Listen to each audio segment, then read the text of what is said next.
ask everyone if they can hear me. So I'm going to go one by one. Emily, in the applicant room, can you hear me? Yes, I can. Thank you. Mike Kopp, in the public comment room, can you hear me? Yes, we can. Susan McCoy, can you hear me? Yes, I can. Thank you. Ruth Maple, can you hear me? Yes, I can. Great, thank you. Commissioner Callaway, can you hear me? Yes, I can, Chair Rose. Eileen Franz, can you hear me? Yes, I can. Commissioner Garland, can you hear me? Yes, I can. Commissioner Snyder, can you hear me? Yes, I can. Court reporter Kiki Andriopoulos, can you hear me? Yes, I can. Commissioner Burns, can you hear me? Yes, I can. Kent Johnson, can you hear me? Yes, I can. Commissioner Uditsky, can you hear me? Yes. Todd Schmidt, can you hear me? Yes. Jackie Henriksen, can you hear me? Yes, I can. David Evans, can you hear me? Yes, I can. Craig Siepka, can you hear me?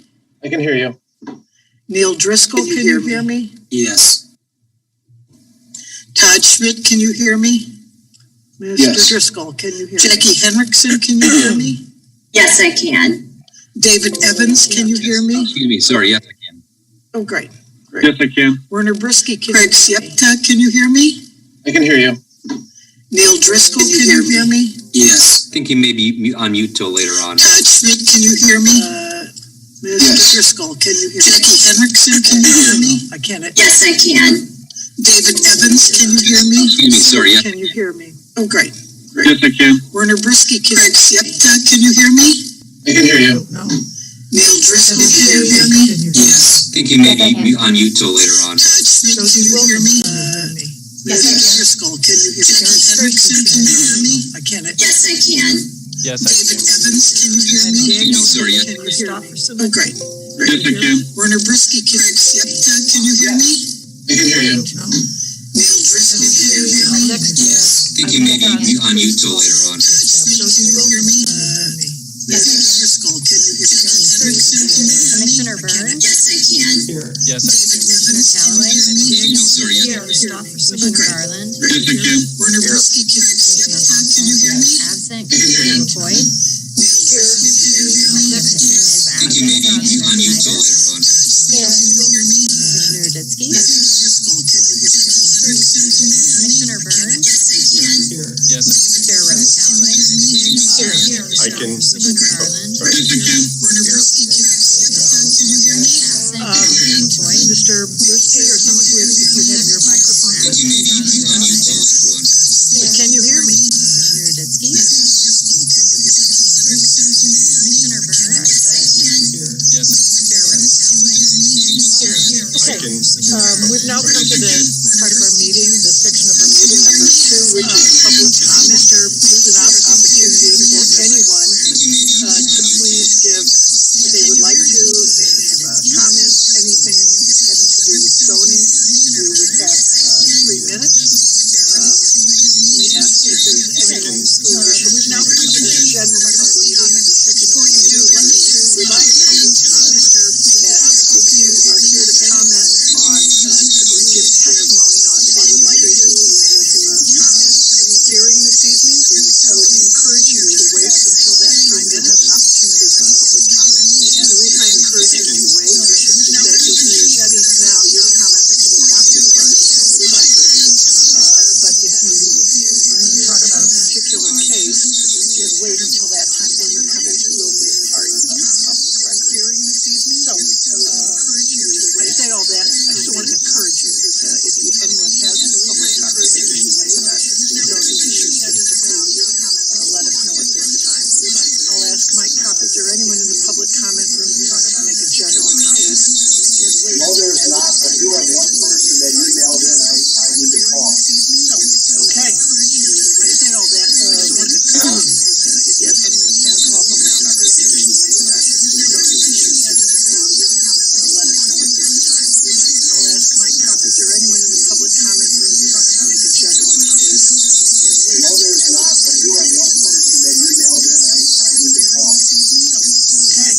for general public comment.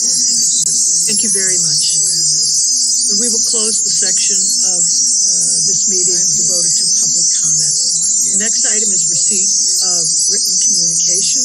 Eileen, is there any written communication that we have received other than has been posted on board docs? Chair Rose, there are no voice. So it looks like we've received a couple more emails since we last Thank you very posted much. information on board docs We in will close relation the to section case 21P08. We'll get those posted shortly. Public comment.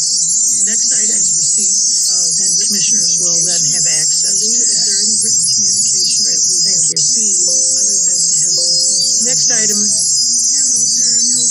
in front of the commission is the approval of the minutes of the May 18th, 2021 Zoning and Planning Commission meeting.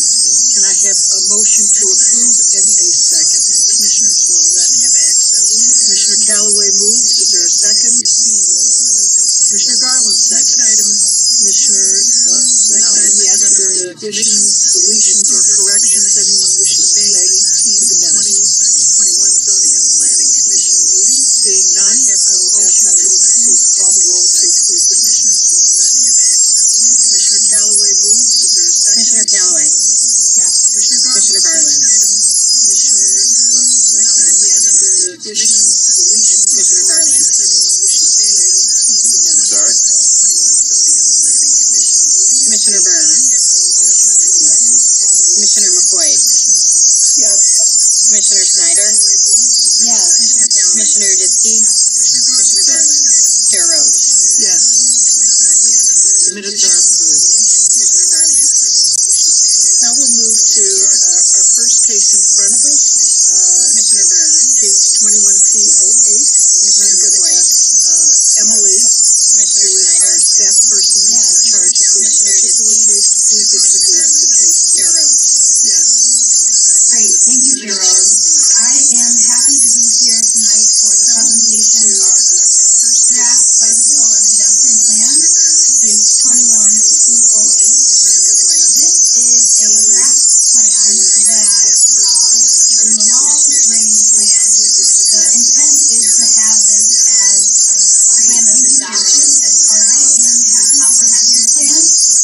That is part of tonight's meeting is the public hearing that is part of that long-range plan to have it move towards city council to become part of the comprehensive plan, similar to the sub-area plans that we saw in 2018, so it would be supplementary to the comprehensive plan. To bring us here tonight, there has been a lot of work, a lot of public input. There was also a legal notice that was published on May 13th, 2021. I will speak a little bit more about the process moving this plan forward to City Council after the presentation. But before we jump into the presentation, I did want to bring to the attention of the commission input that there were several public comments that were submitted that are on board docs. There might have been some more that came in through the planning info email. We'll certainly get those on board docs as soon as possible. But the consultants that we have here tonight, they might want to address some of those comments here. There were several public comments. There's a common theme, a particular intersection that we could certainly address some questions or information about that. But really, I want to just speak with the consultants who've put in a lot of work for this plan. Jackie Henriksen from Civil Tech is here with us, as well as Josie Willman from Civil Tech and Heather Shady from Active Transportation Alliance, as well as myself and Kent Johnson, the city engineer. We're all available for questions after we see this brief presentation put together by us. Jackie Henriksen, all I have is from Civil Tech. I will turn it over to Josie Willman to get this started. Yes. Not quite yet. We'll turn it over quite yet. I'm going to ask anyone who wishes to give comment on this to please raise your right hand and be sworn in. But in service of being more efficient, anyone who wishes to give public testimony on any of the cases that are on our agenda tonight, I'm going to ask you to please raise your right hand and be sworn in by the court reporter. Even if you think, oh, I don't know if I'm going to, maybe I'll say something, maybe I won't.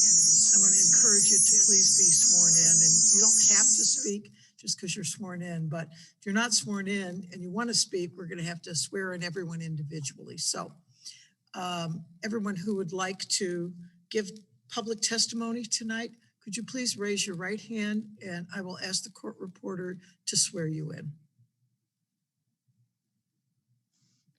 Okay, would you raise your right hand, please? Do you solemnly swear or affirm that any testimony you give will be the truth, the whole truth, and nothing but the truth? Yes. Thank you.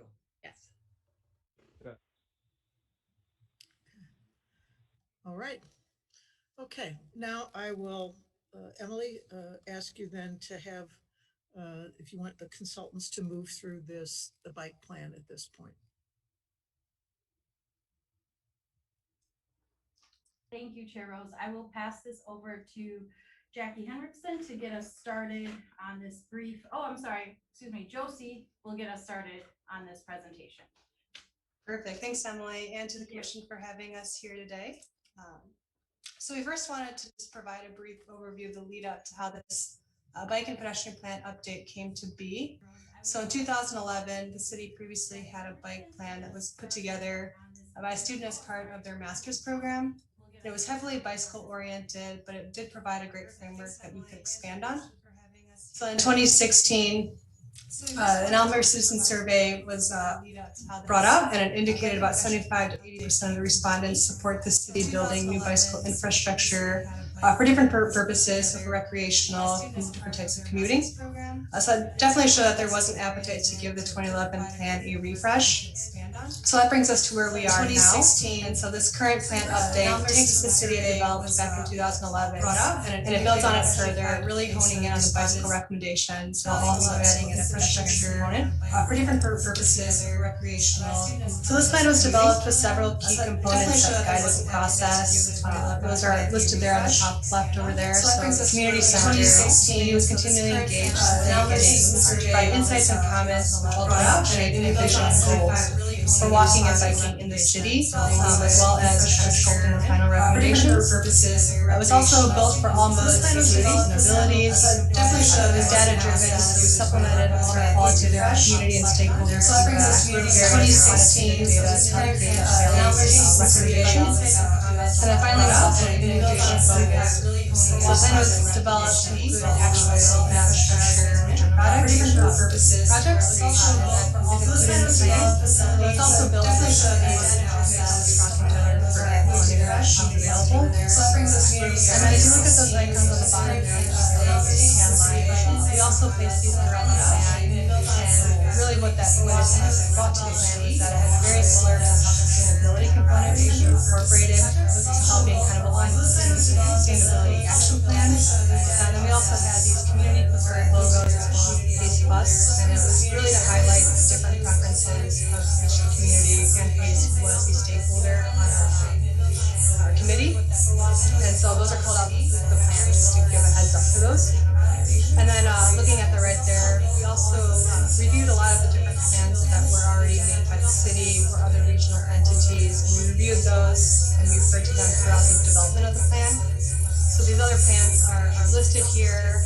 This included ones like the downtown plan, sub-area plans, the previous 2011 bicycle plan, as well as some other communities that are neighboring. And then engagement was also a big part of this process in developing the plan with both public and stakeholder involvement. So before the pandemic hit, we were able to get a lot of in-person engagement, looking at like open houses. We also had some focus groups with key community groups and members. And then once the pandemic hit, we did have to pivot to more virtual format. So we held things like virtual open houses, as well as different online surveys and interactive story map to really help share what those draft recommendations were and to get feedback. So we could have iterations of what that looked like with the feedback from the community.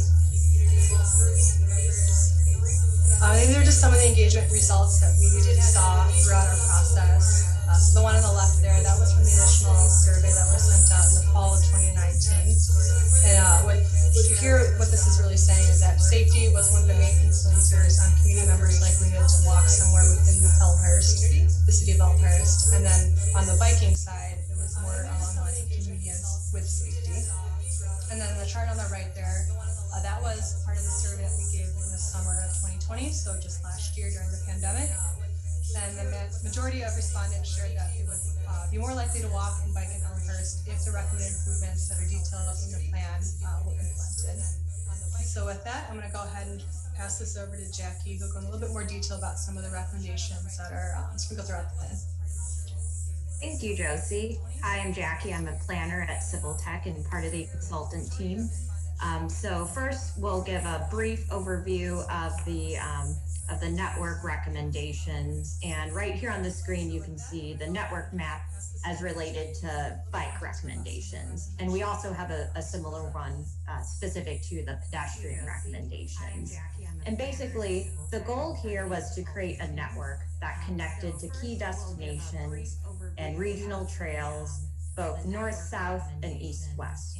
Some of the destinations being business districts and schools, and it has a variety of both off-street and on-street accommodations. Next slide, please. So as we mentioned, there are a variety of recommendations, and these next two slides are just a brief overview showing that the bike recommendations, they went from less intensive on-street recommendations where bicyclists are sharing the road with vehicles to more separated recommendations such as side paths and trails. One of the most common recommendations in the plan is bike boulevards, and that is on lower traffic volume streets. And it is the cyclist would be sharing the road with vehicles, but we recommend these on most commonly the residential streets, lower traffic volume streets. Next slide, please. And then as we go through, you can see that the recommendations become more intensive, such as buffered bike lanes, where there's more separation from the bicyclists from vehicles, to protected bike lanes, where you start to get barriers between the bike route and the vehicular lanes. And then side paths, which are very similar to sidewalks in that they go along major streets, but they're wider to accommodate travel for both pedestrians and bicyclists. And then multi-use trails, which are similar to the regional trails in the area. And this would be for both pedestrians and bicyclists as well. Next slide, please. So throughout the plan, we illustrate what these recommendations would look like on the Elmhurst streets. And we give recommendations, and these are planning level recommendations for how the lanes could be reconfigured to accommodate bike and pedestrian facilities. So this is an example of a bike boulevard, which, as I mentioned, is one of the more common, the more common recommendations in the plan. And it would also include traffic calming to make it safer for bicyclists. And then the protected bike lanes is one of the more intensive separated facility types, such as the one illustrated here. Next slide, please. So these are some of the conceptual images to help illustrate what the recommendations would look like on the Elmhurst streets. So we heard through community engagement that the city center is an important destination for walking and biking. And here we propose the York Flex Street, which would basically, it would allow for the same number of vehicular travel lanes. There'd be no Excuse me, before Yes. you go any further, I was just advised that none of the consultants were sworn in. Is that correct? That is correct. Then you have to stop, and all of you have to be sworn in. Okay. So I'm not sure how that happened that you weren't, but you need to be. So let me ask the court reporter, all of the consultants, anyone who's giving testimony tonight and who is not staff or a commissioner must be sworn in. So I'm going to ask the court reporter to ask you all to please raise your right hands, and she will swear you in. I'm not sure how that happened. Raise your right hands, please. Do solemnly swear or affirm that any testimony you give will be the truth, the whole truth, and nothing but the truth? Anyone who's giving testimony Yes. Yes. Thank you. Thank you. Of course. Thank you. Okay, you may proceed. Okay. Thank you. All right. So this is the York Flex Street. And so it includes some placemaking elements, such as festoon lighting, decorative pavement, and also some elements to make it safer to cross the street, such as enhanced crosswalks. This has been implemented in other communities in the area, such as Batavia has one in their downtown.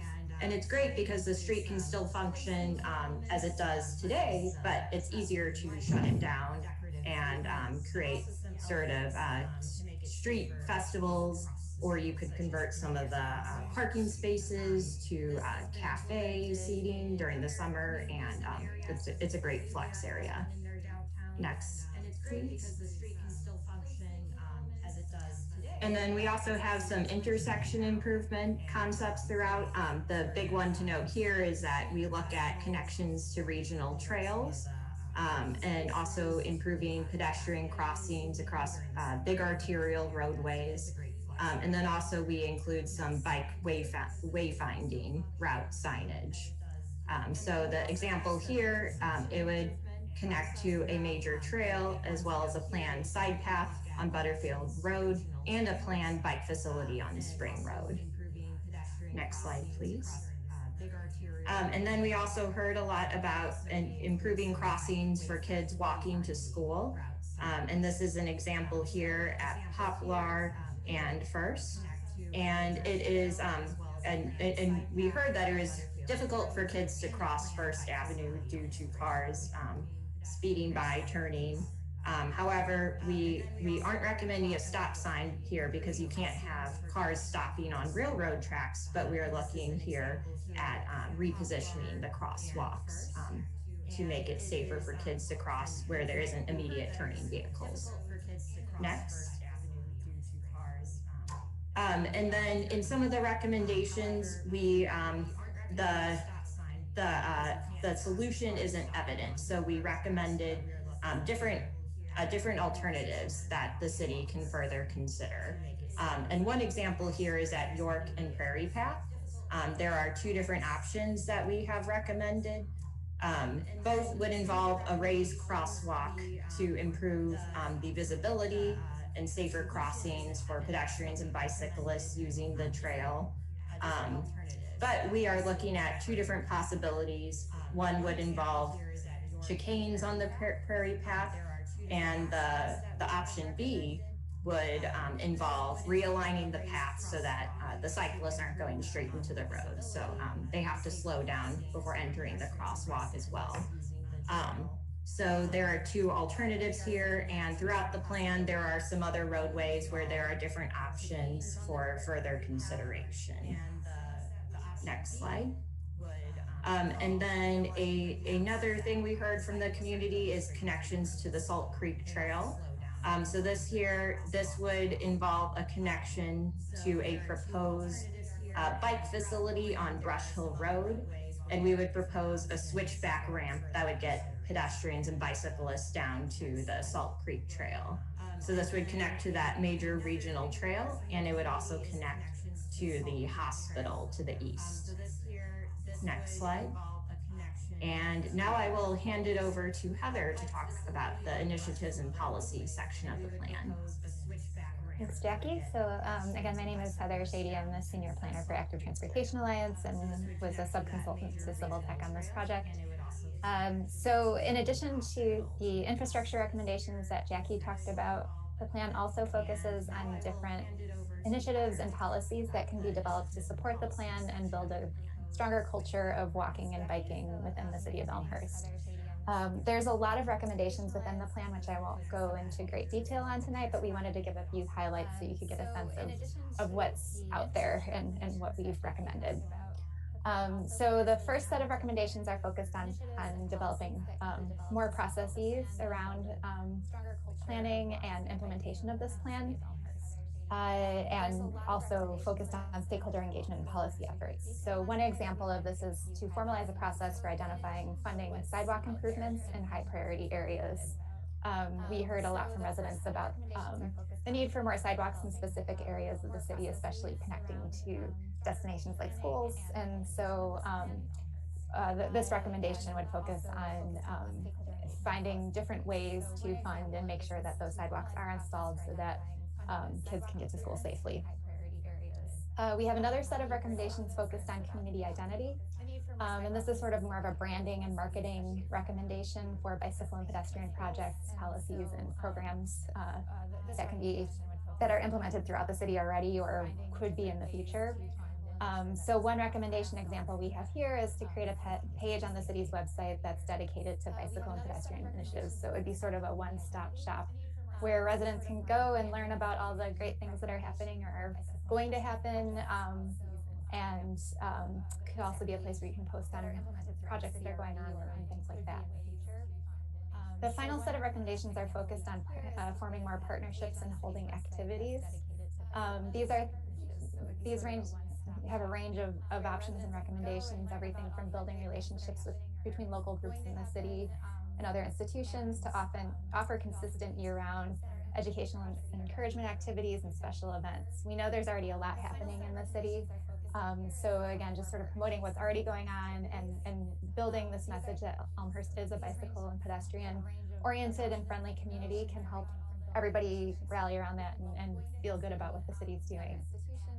So one recommendation here is for the city to continue coordinating with schools to implement opportunities for learning for all grades, K through 12, and even at Elmhurst University. Next slide, please. So the final chapter of the plan is focused on implementation. Here on the right side of the screen, you'll see an implementation and prioritization map. We developed this map looking at all the recommendations that we have across the city and looked at a bunch of different elements that related to each recommendation, including connectivity, safety, feasibility, community priority, and alignment with previous plans. Scored every recommendation based on a set of those criteria and came up with the top scoring projects and the lower scoring projects. So the idea is that this map can help direct city implementation of the projects over time. Though it's also important to realize that things may change, funding priorities may change, community priorities may change. So it's important to revisit this map annually when you're working on your capital improvement plan and identify which projects really rise to the top right now and make sure that this is still relevant to you.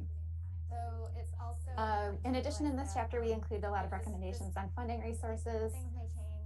Over the years, there's more and more funding available from the state of Illinois, especially. And so we really encourage the city to continue to look and seek those funding sources out to help supplement these projects and make sure they're getting built and becoming accessible to the residents. In addition, in this chapter, we include a lot of recommendations. So I believe I'm turning it over to Emily now. Thanks, Heather. Yeah, I'll just briefly mention the process for implementation. Thankfully, the draft plan has a great roadmap to implementation as you described through the implementation prioritization section.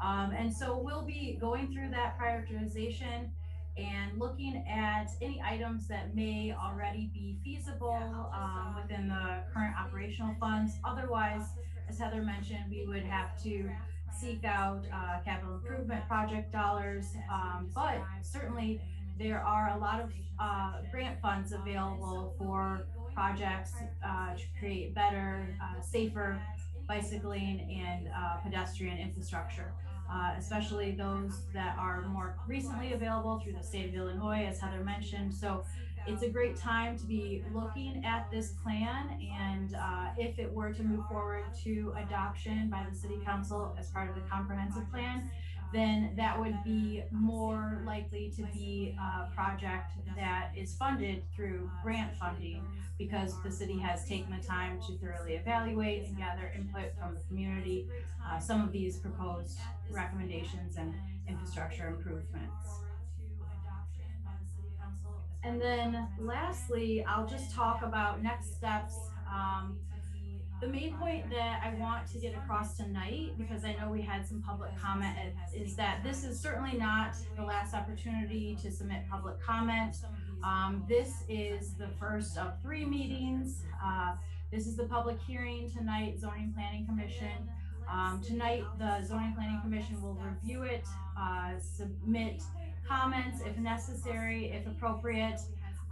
If the commission decides to vote tonight, then even after that, we would have at least two other meetings to make sure that we've thoroughly reviewed the comments from the public and that we're taking all of the voices into consideration when moving this plan for adoption. But those would be the proposed next steps before we bring it to City Council for final review.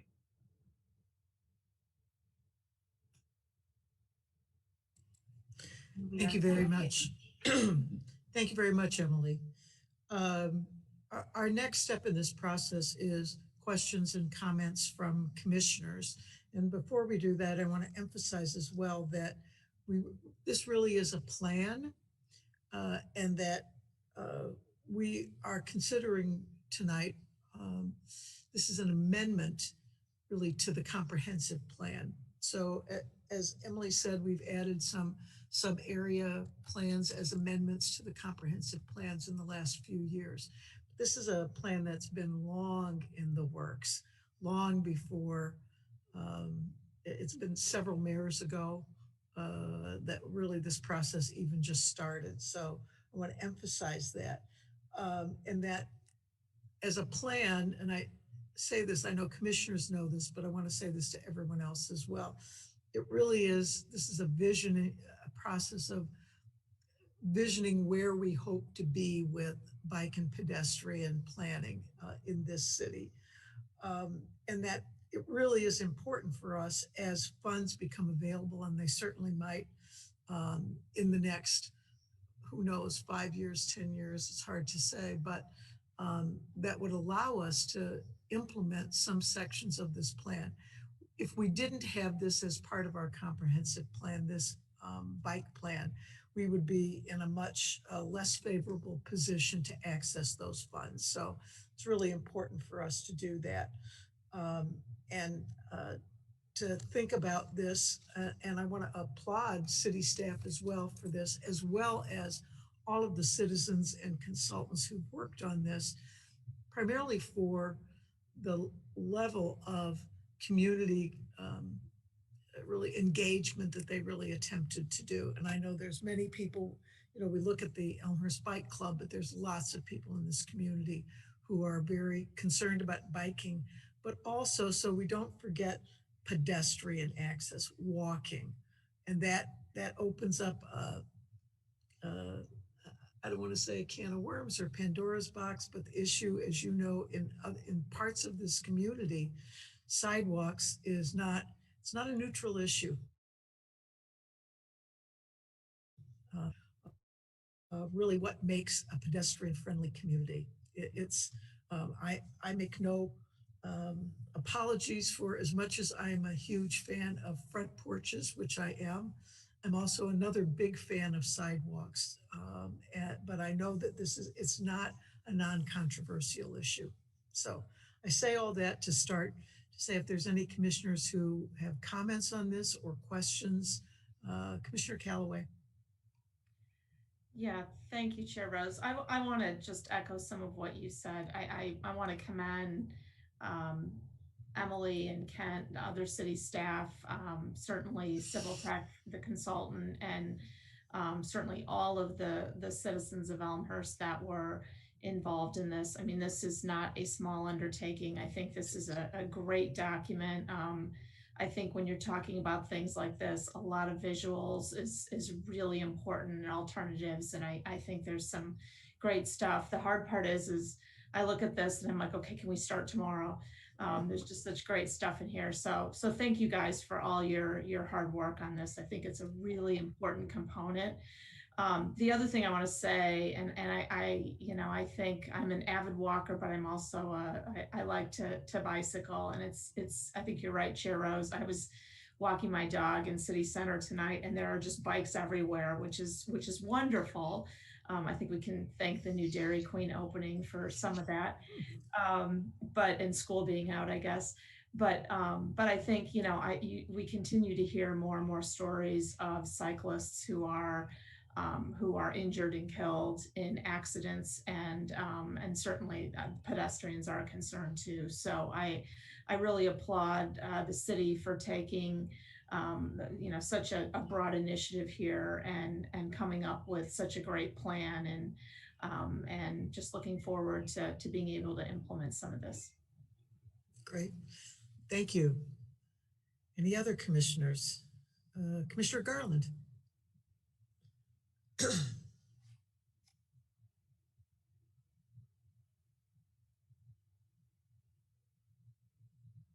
You're muted. There you go. Yeah. There you are. Nope, now you're muted. I've got a little bit of a delay and then a quick trigger. So this is a terrific plan. Okay, I think that there's been a lot of work that's been done with city staff and the folks that have interest in coming into Elmhurst to continue to modernize it and be a progressive city. And this just fits hand in glove with continuing to modernize that. Without something like this, I just think you're missing a really critical element to a long-term plan for the city. So hats off to the folks, because I think it's a brilliant document. I think it's really, really well done. I have one question though to the folks. I'm not sure who I should direct this to, so I'll just throw it out there, and then you guys can take this. And I fully recognize on the side streets that you're looking at this shared bike lane. I find that just to be a little problematic, just to have a shared bike lane with cars,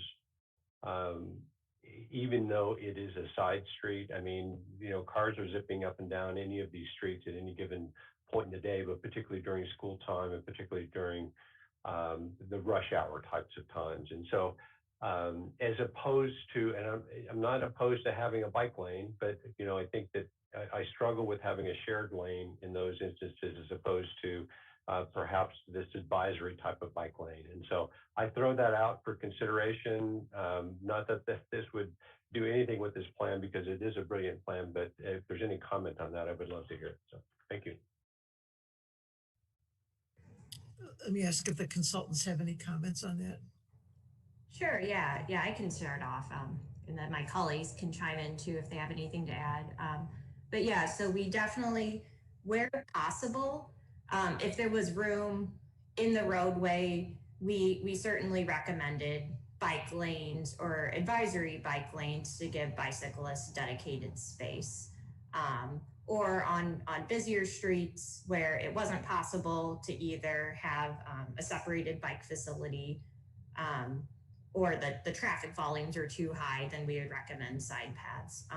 But in some instances, to make those north-south and east-west connections to neighborhoods, to schools, and to key destinations, the only feasible recommendation without the removal of parking was to have it a shared lane. And in those instances, we were recommending them on lower traffic volume, lower crash history streets. And it would also involve some other recommendations for traffic calming to slow down vehicular traffic and make it safer for bicyclists to share the road, and let drivers know that there will be bicyclists on the road, and make crossing safer as well. Okay. I'm not sure how much safer that will be, but I think that if we can encourage bikers to use the right-hand side of the road, even, where there are parked cars, as opposed to giving them license to ride right down the middle, is something that that struck me as I was looking at the plan. And I know it's lower traffic areas, I get all that, but I just throw that out, and that's just what struck me when I read that. So, but thank you. Commissioner McCoy. Thank you, Chair Rose. I agree with the commissioners that say that this is an excellent plan. Biking is obviously the main focus, but I have to say that all of the pedestrian crossings that were recommended in this plan are excellent. I mean, pedestrian crossings in this community really need to be upgraded, because it's very difficult to get across several of the intersections that were, highlighted in this report. So I applaud the the group that put this together because that's a very important issue that needs to be addressed. So thank you. Thank you very much. Any other commissioner? Commissioner Burns. Thanks. Just a few quick things. I think I had an idea, as Commissioner Garland was mentioning his reservation about the shared bike lanes. We live on Stratford Avenue, just north of Butterfield, about 6 houses north of Butterfield. And there's already a lot of bicycle traffic. And I wonder if it could be the case that by identifying Stratford or Madison or some of these other streets as shared lanes, in the identification coming through markings and signage and things like that, we'll take the status quo where those markings don't exist and convert it to something that's at least somewhat better and safer, because the markings will alert drivers of cars as to the shared aspect. You know, if there's roadway markings with bicycle icons, things like that. Plus, if there's traffic calming features, that might help. That's just an idea on that. I also had a comment on the York Street and Prairie Path intersection. I take that route quite often. And one of the main drawbacks to approaching that, especially from the south, is that you don't have much of a viewscape as a driver to the east and west. And if bicycles are coming with any speed, and if they don't observe their own tiny stop signs and go into the intersection, it's harder to have time to stop. Alternative B, which bends the paths on either side up to the north, would have the bicyclists more in view of a driver before they got to the point where they cross the street. And that might give you just a few more seconds that would be critical to avoid an unfortunate incident. So I would strongly urge alternative B in that case. And then let's see, one other, there was a lot of comment on board docs about York and Belden right of way. And I think there's already a 4-way stop, but if that could be clarified, what is the source of the local residents objecting to what would be happening at York and Belden? And then finally, before anybody answers that, Chair Rose, I wonder if there's a procedural question here about the non-sworn portion of the consultant's testimony. I think Josie's testimony was completely given unsworn, and then Jackie's was partly. Could they be asked, like, do you incorporate by reference or something like that? Well, I've thought about that, and we'll use a method that actually this occurred, if you remember, a few weeks ago, to ask them to swear aver that their testimony beforehand, can't remember the words, and the city attorney is not on my text right now, to ask them that they would confirm that that testimony is true at this point. So that can be, we can handle that. Okay, thank you. But I appreciate your thinking on that. But at any rate, York and Belden, that seemed to be a very hot topic. Right, yes. I'm going to move to Commissioner Snyder. Before that, I'm going to agree with you. I think Plan B or Alternative B for York in the Prairie Path makes much more sense to me. So Commissioner Snyder, you were next.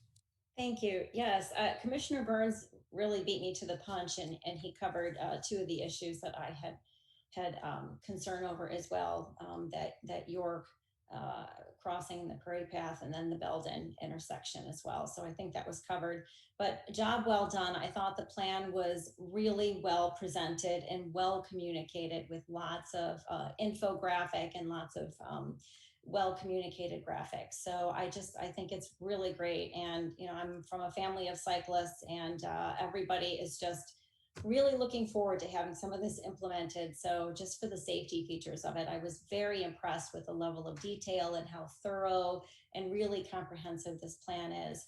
I guess my only other thought is, and question would be around, there seems to be a lot of modes of integration regarding the cycling plan. So is there any data about any confusion that could potentially be generated when and I didn't really see this in the plans. It looked like things were pretty well delineated. Like the sharrows didn't shift from a boulevard to an advisory lane or anything like that. So I just wanted to make sure maybe you can verify that those are really kept separate, and it does appear that that is the case. But so in any rate, with the modes of integration, is there any confusion, or are drivers really well schooled when things shift as they're moving through the city?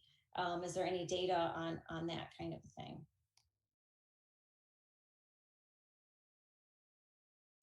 Let me ask if the consultants would want to respond to that. Oh, hold on. I'm not muted. Would the consultants wish to respond to that? Sure, yeah, I can take a swing at it. So all of the recommendations are based on engineering best practices and standards. And all of these facilities types are, they're in common engineering manuals. And through publication in those manuals, there has been significant study on the safety factors in terms of that. Something we would recommend using, and Elmhurst already has great examples of this, is bike route wayfinding signage. That can definitely help people understand where a bike might turn, or a bike route might turn from one street to another, or where it might go from on-road to an off-road trail. So we recommend that as these facilities are built out, that would be included. And then also that there are designs implemented at recommendations to make those transitions between roadways and between facility types easier and more clear. Yeah, Heather, would you like to chime in? Yeah, I agree with everything Jackie said, of course, but I also wanted to add that in the appendix of the plan, we included several info sheets about each facility type that's recommended within the plan, with the intention that the city could use these as it's building out infrastructure. So say you're putting in a bike boulevard on Alexander, the info sheet would be something that you could share with residents in advance of the project and help drivers understand how to use it, help cyclists understand how to use it, and kind of manage expectations for both modes, so that there's fewer conflicts and more understanding. So, you know, the engineering perspective is the driver and cyclist will see these symbols and signs on the roads, but there's also some nuance to it, so having some education around it can help as well. Thank you. Okay, I'm going to ask, I have the wording here that I'm going to ask Josie and Jackie, Josie Willman and Jackie Henriksen.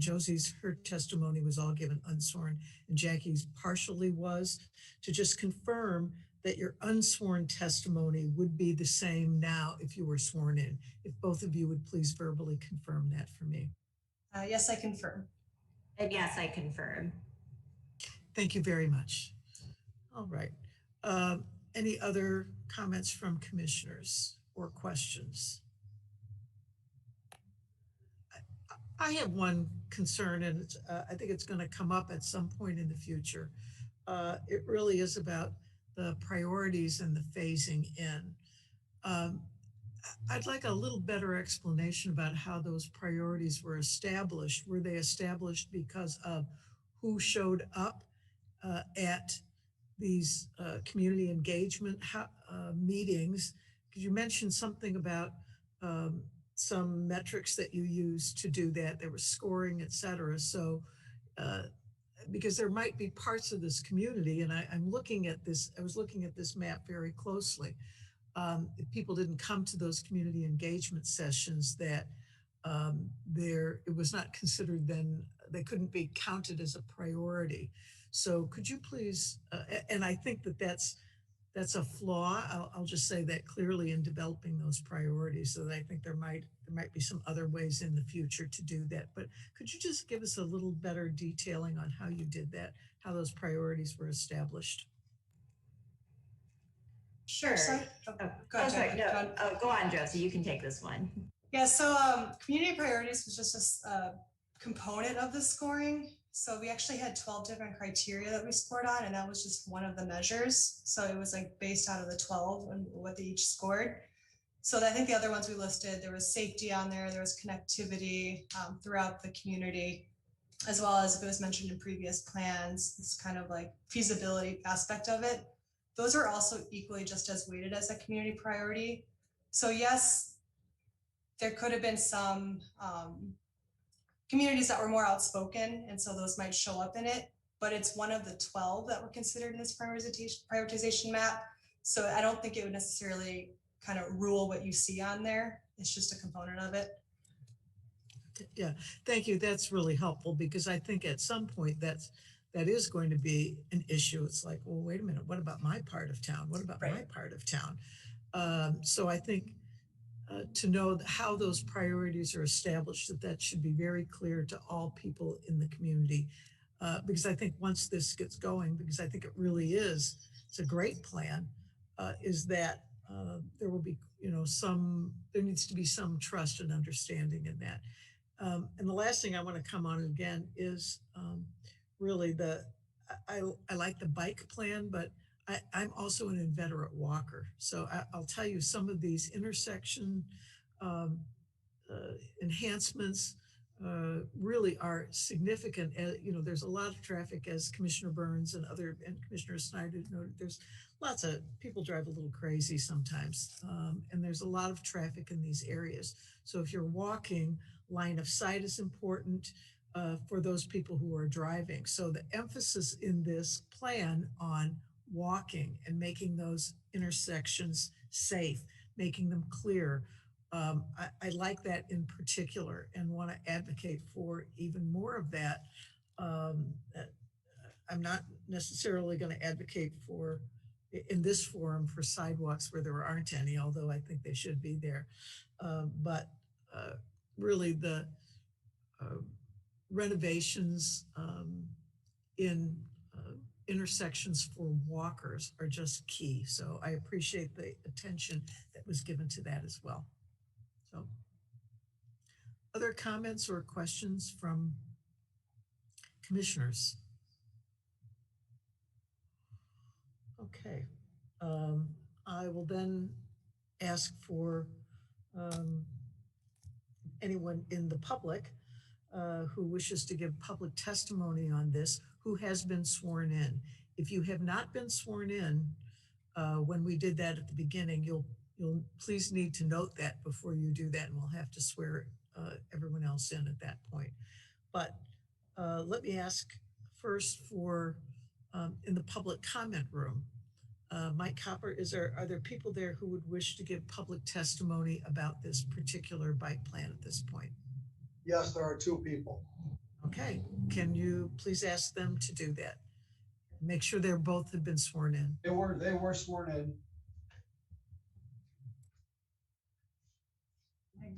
There's one front there. Hello, my name is Kim Messina, and I've been an active member of the Elmhurst Bicycle Club for 12 years. And first, I want to thank the Zoning and Planning Commission for accepting the bicycle pedestrian plan for review. This is a great opportunity for the city of Elmhurst to strengthen the bicycle pedestrian infrastructure to provide a safer means of carless transportation in and around our town. This plan provides a blueprint for implementing improvements that would benefit all of Elmhurst neighborhoods and qualify the city for federal and state funding that will assist with needed monies and the possibility of being awarded grants. So this is great for Elmhurst's future plans, for the growth of our city, and for the direction our city officials want to take our city. So thank you very much. Great, thank you very much. And the next person who wishes to give public testimony on this? Hi, my name is Armeline Moretti, As a cyclist that has been hit 3 times by vehicles in Elmhurst, and my son hit once as a pedestrian in Elmhurst, I cannot emphasize enough the importance of good road design that supports safety for pedestrians, bicycles, and vehicles. I truly hope the Zoning and Planning Commission will accept the recommendations proposed in the Elmhurst Bicycle and Pedestrian Plan as they are written, because they were made with safety as a top priority. I also hope that the educating of Elmhurst children and drivers about bicycle safety and proper rules of the road for bicycles and vehicles will be administered if the plan is approved. Thank you. Thank you very much. Okay, let me ask if anyone on the call here would like to give public testimony who has not. I would. Mr. Cristofaro. Cristofaro. There you go. Very good. I just wanted to say and ask to some of the previous comments, safety of people walking and people riding. First of all, I definitely agree, as somebody who has run the Prairie Path for 7 marathons now. I like the concept of the option B with shifting riders and shifting runners instead of the straight shot into York. So I think that's a great idea. And I also wanted to ask the group's consideration on the south side of the street on Armitage, basically connecting Maple to right by the water tower. Basically, that stretch of sidewalk is missing. And there are countless kids, dogs, people, myself being one of them, walking towards Barron's, and no sidewalks. And I'm not saying put them on both sides of the street. I'm not saying any of that or any of the cross streets, just on Armitage, connecting basically from Maple, where the sidewalk takes back over, towards the water tower. And the street name is I'm missing. I think it's just one west of Myrtle, connecting it to the other existing sidewalk. And I think that would help greatly. There are my kids and many other kids that are walking towards Barron's in the street. And I just think it would be, I just wanted to bring it to everybody's attention. Thank you. Thank you for bringing that up. I know that area, I've seen that area, and I think that you raised a really good point with that. Commissioner Callaway, did you have a comment you wanted to make? No, I think you covered it, but I think the comments are spot on. Having lived in that neighborhood, that I'll never understand why the sidewalk just ends there, and it can be really dangerous with people speeding down Armitage. So very good suggestion. Thank you. Very good. Anyone else wish to give public testimony? Okay. Hey, Chair Rose, the Yes. person I tried calling for public comment, they were interested in the bike plan. Should I try calling them again? Okay, sure. We'll try calling them one more time.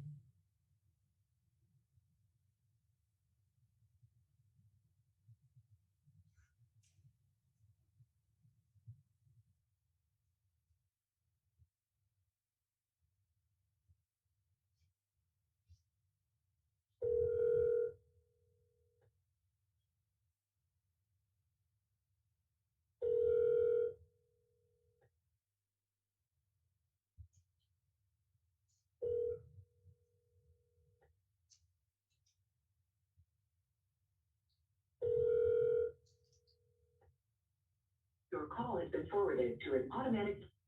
No answer. Okay, well, I'm sorry for whoever wanted to give public testimony that they were not able to do that. So, okay, I want to go back to the question that was raised. And is there anyone else who wants to make public comment before we close this portion of? Seeing none, I want to go back to the question that Commissioner Burns raised, Commissioner Snyder, several other people raised about Belden and York.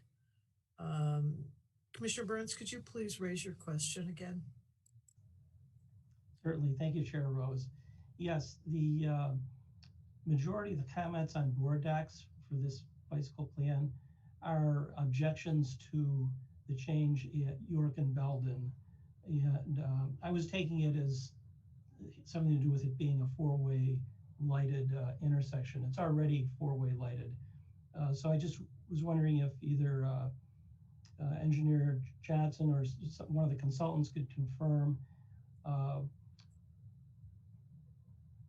It looks like what's going to happen is that the right in, right out from Belden is going to be converted to allow full access in and out of Belden, left in, left out, right in, right out.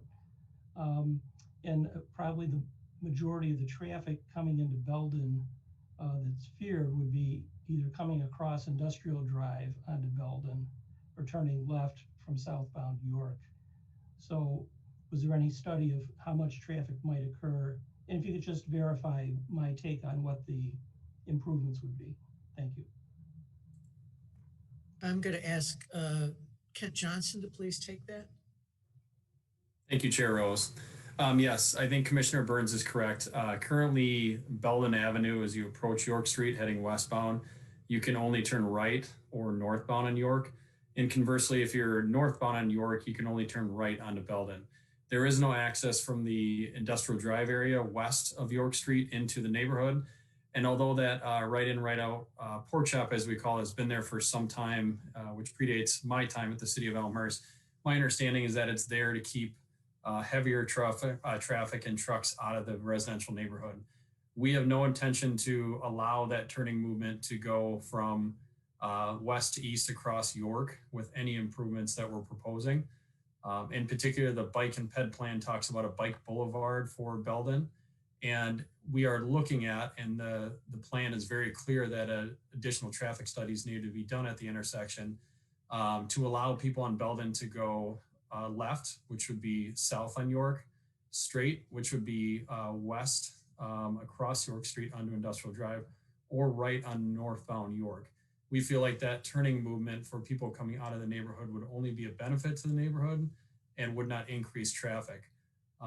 Those additional turning movements do have some impact on how would we stripe this bike boulevard as it approaches the York Street intersection, and would actually benefit greatly how bicyclists would cross York Street and get to continuing on westward along Industrial Drive. So again, the plan is very clear that additional studies would need to be done at the intersection, but I just want to make it clear to the commissioners and the public that we are not looking to allow Industrial Drive traffic, which would be eastbound, to continue straight through the intersection. And as far as I know, that was the main concern when that right in, right out was installed quite some time ago.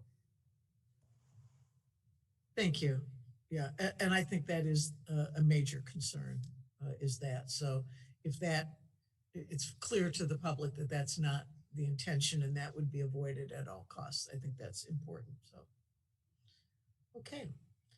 Seeing no other comments, I'm going to close the public hearing on the bicycle plan, bicycle pedestrian plan, and ask Eileen Franz to please, do we need to request deliberation on this? Just so we need to close the public hearing, but we need then a motion to deliberate and then vote on the bike plan. Commissioner Garland moves. Is there a second? Commissioner Snyder seconds. Commissioner Garland. Yes, this is such a well. Before you start, and the motion is not just to deliberate, but to approve the bike. So that's really what we want to do, is make the motion to approve the bike plan. So is that, do you agree to that? I agree to that, to make a motion to approve this, to approve the bike plan. Great, okay. This is such a well thought out plan, and I think I think it was you, Chair Rose, that mentioned the extensive engagement that occurred as part of this, and that's what makes it, I think, a really, really good plan. is the outreach that was done, and it's very comprehensive. I think it addresses all the needs anchored in safety, and I think it addresses some of the really, really critical issues. And importantly, I think is going to be an important part of continuing to make Elmhurst modern and progressive and attractive for not just the folks that are living here, but folks that are looking to come here to perhaps live or visit. So I fully support it. Commissioner Snyder. I wholeheartedly agree with Commissioner Garland. This is a terrific plan, extensive engagement, well thought out. It's occurred over a long period of time, very comprehensive with safety in mind. These are fantastic improvements that would, just benefit all the residents of Elmhurst. So I wholeheartedly support it. Great. Any other comments from commissioners? All right, I'm going to ask Eileen to please call the roll. Thank you. Commissioner Garland. Yes. Commissioner Snyder. Yes. Commissioner Burns. Yes. Commissioner Callaway. Yes. Commissioner McCoy. Commissioner McCoy. Okay. You hear me? Now I can. Okay. Yes. Commissioner Uditsky. Yes. Chair Rose. Yes. Thank you. So we will then forward this Development Planning and Zoning Committee with a positive recommendation. And I encourage everyone who is interested in this to attend that committee hearing, or I'm not sure if it's going to be online or what, but really there's some interesting suggestions that were made, and please make your views known at that point. So thank you very much, and we will move on to our next item of business. All right. The next item of business is, Eileen, you have this in a conditional use permit for educational institution on St. Charles Road. So I'm going to ask Eileen to please introduce this case to us. Yes, thank you. This is case number 21P07. The application was filed April 23rd, 2021. The request is a conditional use permit for an educational institution. The applicant is Sean Benson, and the owner of the property is Elmhurst School District 205. The legal notice was published May 13th, 2021.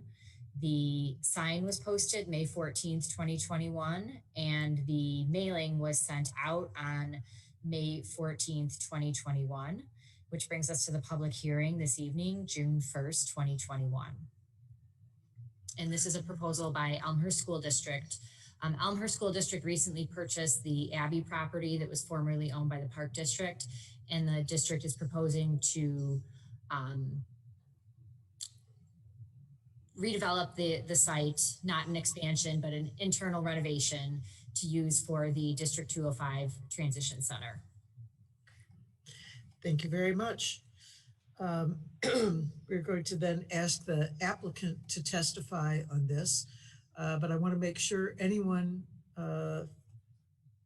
who is going to testify on this case, make sure, have you all been sworn in? Has anyone not been sworn in? Okay, then we will hand it over to the applicant. All righty, just going to grab the screen here. And get the presentation going. Can everyone see the presentation on the screen? Very yes. Good. Ladies and gentlemen of the board, thank you very much for having us here tonight. On behalf of School District 205, my name is Craig Siepke. I'm with White & Company. We're the district architects. As you have heard, the district has purchased the property along St. Charles, just across the street or across the railroad tracks from York High School. Purchased the property from the Park District with the intent of consolidating and their transition program, which serves students ages 18 through 22. consolidating from 2 locations into this 1 location over here. Predominantly, this project is really contemplated as an interior renovation project, which we've had already permitted through the ROE. There are some minor site improvements and some minor exterior building improvements, which we'll be showing you as part of this particular presentation. So just by way of getting everybody acclimated in what area or what building and section of the town we're talking about, York High School at the bottom right-hand corner. North is to the right. What you see dashed in the red is the outline of the building. That's certainly on that triangulated property. Just let's see, to the south of the railroad tracks. Zooming in on the site a little bit, you get a better handle, a better understanding of where the site, how the site operates and is located, and where the building sits with regards to the hard surface pavement that surrounds actually the building around the perimeter. And then this is a few existing shots of what the building looks like around the perimeter. A pretty nondescript building, I guess, if you will. Brick, 1-story, a mansard roof along the east edge, and then just some adornment around the main entrance that you see on the photograph to the right. These are significant enough that there are just the minor improvements are going to center around the entrance, trying to leave as much brick as we possibly can in place.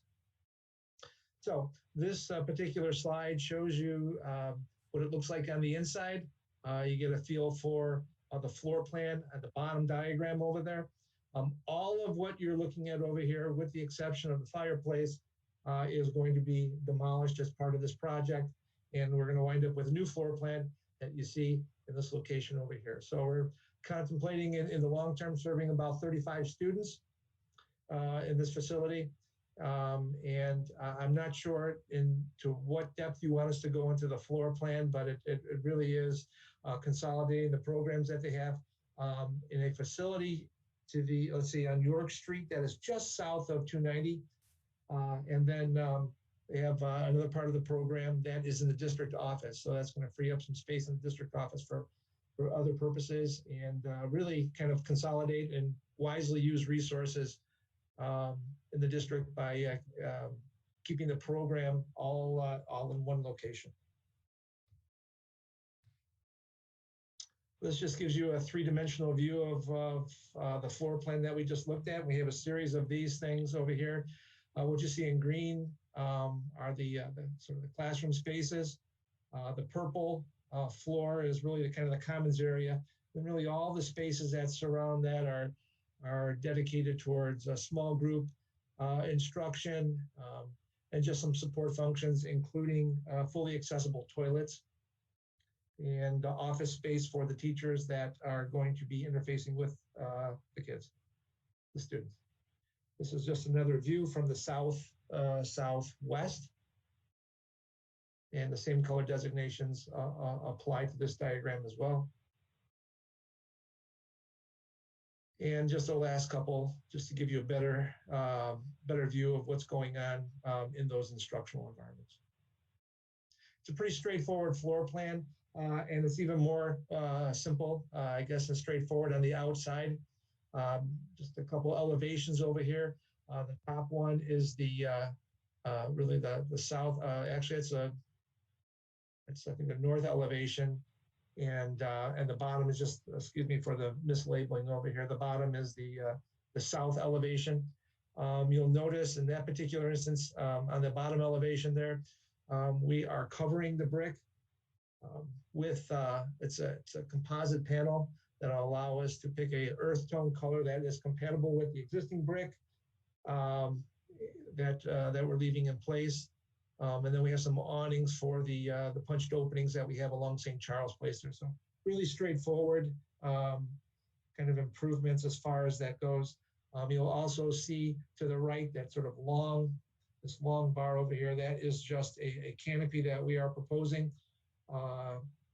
to allow students some safe haven as they're transitioning from cars or buses and moving into the building during inclement weather. I'm just going to go, can you go back to that previous slide? I just want to confirm that it's mislabeled.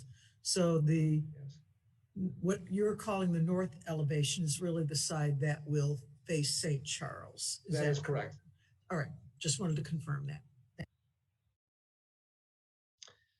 These next two elevations, the east elevation and the west elevation, really the top one shows the main entrance. Doors located in the same spot they are right now. All the brick is pretty much, you know, what's there right now. We did take an alternate and accept an alternate from the proposing contractor for staining the brick. And again, that color will be very similar to what's there right now, just kind of a little freshening up. And again, something that is compatible with the high school, the brick that's on the high school. And then the bottom elevation is the west elevation. You can see that wrap around that composite panel wrapped around the elevation, but nothing more than, again, brick there, and not much more to say. I can answer whatever questions you want there, but it's pretty nondescript. What I like to do is turn it over to our civil engineer, Mr. Dave Evans. Dave?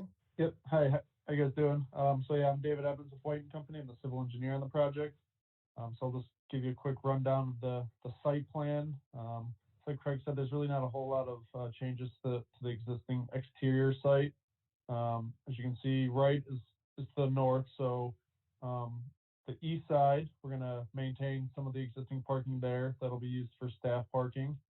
Our plan is for kind of have the parents and the buses to come in that west entrance and loop around the building and come to this new bus drop-off area, which is a large concrete area, you know, to give plenty of room for the students to be dropped off and then go right into the main entrance. Just east of the bus drop-off will be additional parking for visitors. So there's plenty of additional parking there for that.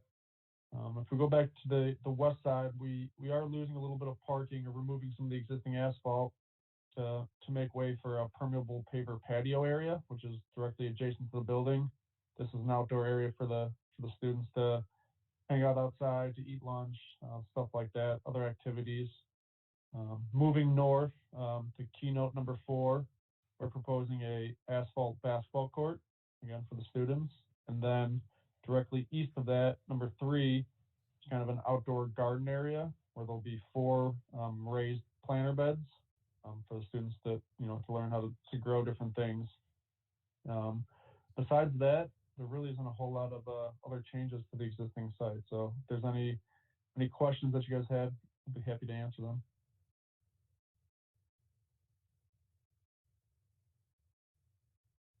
Dave, do you want to go over the landscape plan? Yeah, we can look at the landscape plan. So here's just a quick rundown of the landscape plan.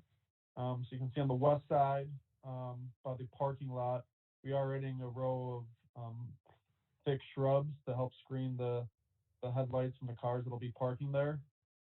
And then between the parking and the patio area, there'll be an assortment of trees and again shrubs to kind of provide shade cover, you know, to the patio outdoor area there. Other than that, it's really just foundation plantings around the building, and we're just going to restore any disturbed areas with grass, with seed and blankets. So nothing too extensive here, but trying to help screen some of the parking lot as much as possible from the adjacent neighbors there.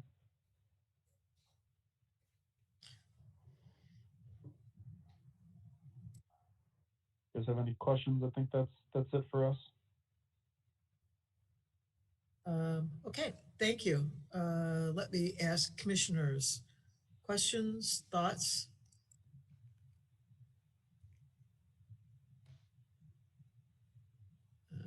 I'm going to try to move to. Can you close? Yes, I can't. Chair Rose? Yes. I just had one question. Is there going to be a sign on any of these buildings identifying what the building is, or a sign outside like District 205, or maybe I missed it? Yeah, I could take that. We do have some signage on the face of the building itself, but not a standalone sign. It's a little bit harder to read in this elevation, but it does say District 205 Transition Center. Okay, thank you. Yes, sorry about that. Okay. And Commissioner Snyder? Thank you. Mr. Evans, maybe you could talk a little bit about any changes or improvement that are being made to the drainage, stormwater management on site? Yeah, so there are currently 2 sewer outlets on the site. One connects to the sewer within St. Charles Road, and then one connects to a storm infrastructure to the property to the west. Those will both be maintained. There will be additionally some added storm catch basins to collect runoff in the east parking lot, which are not there today. Currently, that water is kind of drained off to the east to the railroad tracks, to the kind of heavily vegetated area there. We are working with the city of Elmhurst for permitting right now, so we will meet any and all DuPage County and city of Elmhurst stormwater management requirements. The improvements do not require detention because we're not we're adding less than 5,000 square feet of impervious area, but it will require best management practices, and we will be addressing that with the permeable paver plaza to the west there. And then just south of the existing building, we're also doing a bioinfiltration area. So basically a vegetative area with a thick stone section below it, which will help retain water and infiltrate it back into the ground. Okay. Thank you. Other questions from commissioners? Commissioner Garland?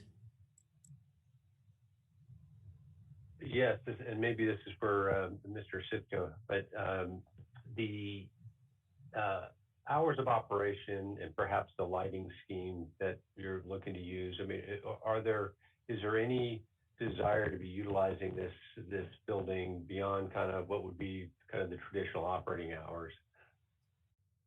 I'm going to defer that to Mr. Todd Schmidt with the district. Todd, you want to address the use? Yeah, basically this building will be normal operating hours for the school from 8 to 3. We don't anticipate any rentals or anything after the hours on this one. The one thing that we will be using this facilities for is overflow parking for York for events, since now this is another piece of property that we can have about 40 or 50 stalls. But using the building itself, nobody else will be using it other than us during 8 to 3:30. Thank you.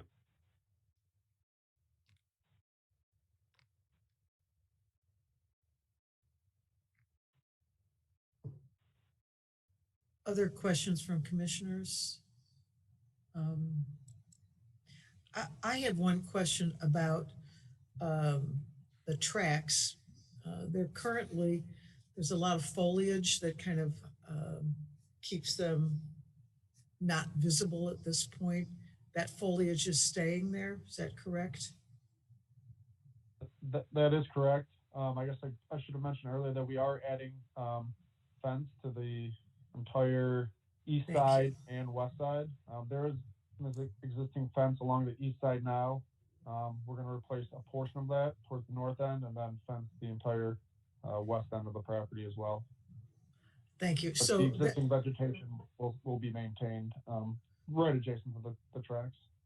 Yeah, my question really is about safety for students. I know that these are students who are transitioning. You know, train tracks are always interesting to all kids and all students and lots of people. So I'm concerned about the safety issues. What kinds of things are put in place to ensure the safety of the students in relation to the tracks? All right. Yeah. So part of the thought with the fence was for the safety purposes of that. So that was one of the main reasons for adding that. Yep. Okay. Good. Excellent. Any other questions from commissioners? Okay. All right. Seeing none, I will close the public hearing at this point. This is a request for a conditional use permit. So it is our protocol really that unless there is a disagreement or opposition from anyone to deliberating on the same night, we would choose to go ahead and deliberate. So I'm going to just poll commissioners, is there anyone who does not wish to deliberate on this case this evening? Okay. Seeing none, then let me ask for a motion to approve the conditional use. So I need a motion and a second to approve the conditional use as requested.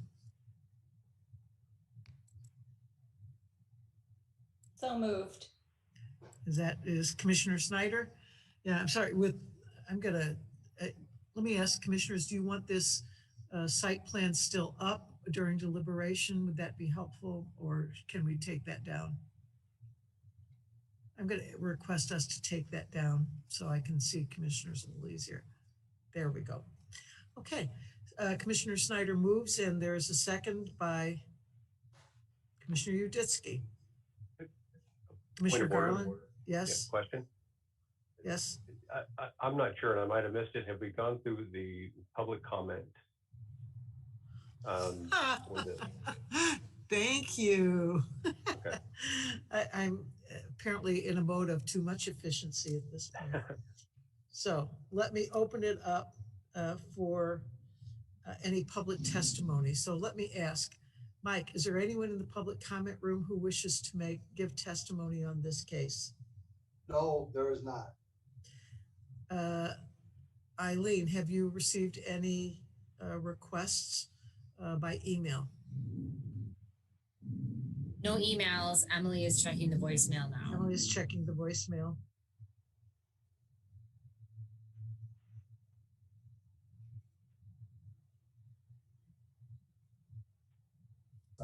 No voicemails for public comment. All right, we'll close the public comment, but I want to thank Commissioner Garland in particular for making sure that we are keeping to our own protocol with that. So thank you very much, Commissioner Garland. So we have the motion made by Commissioner Snyder and seconded by Commissioner Uditsky. I'm going to ask Commissioner Snyder then to lead the discussion on this, whether the applicant meets the criteria for conditional use permit. Commissioner Snyder. Thank you. So we have a request for conditional use permit for an educational institution on this property that's comprised of 3 parcels. 2 of them, I believe, are zoned R4. The others are R2. It's been used historically by the Park District. Going through the standards for conditional use, it will not be detrimental to or endanger the public health, safety, morals, comfort, or general welfare. I believe this standard has been met by the nature of this project. So the conditional use, the second standard, will not be injurious to the use and enjoyment of other property in the immediate vicinity for the purposes already permitted, nor substantially diminish and impair property values within the neighborhood. This isn't really a significant change from what the historical use has been. It's been sort of a public use with the Park District, and now will be used by a limited number of students as the transition center for educational purposes. So I do believe that the standard has been met as well. Number 3, the conditional use will not impede normal and orderly development and improvement of surrounding property. I also believe that the standard has been met. Number 4, adequate utilities, access roads, drainage, and/or necessary facilities are being provided. We heard from the civil engineer that all of this is really existing and has been well functioning, and there are going to be some minor improvements to the drainage. So I believe that standard has been met as well. Number 5, adequate measures have been or will be taken to provide ingress and egress so as to minimize traffic congestion. Again, this is a property that's already developed with ingress and egress that's been well functioning and has not proven to be problematic. And so all of that will be remaining. This standard has been met. The proposed conditional use is not contrary to the objectives of the comprehensive plan. No, this is definitely educational use is allowed per the comprehensive plan as a conditional use for these residential parcels. So this standard has been met as well.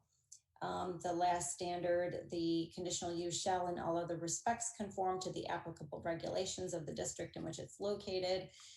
This has been met as well. So I wholeheartedly support this. I've really followed the struggle or the story of the transition center for a long time now, going back well over a decade. And I'm thrilled to see this facility finally, this program really have a home.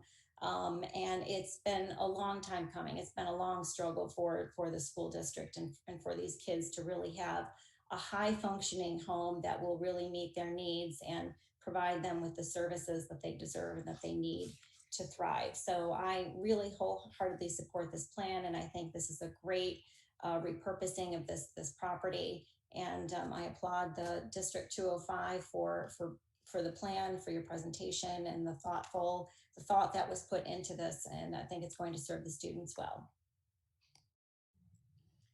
Thank you. Commissioner Uditsky?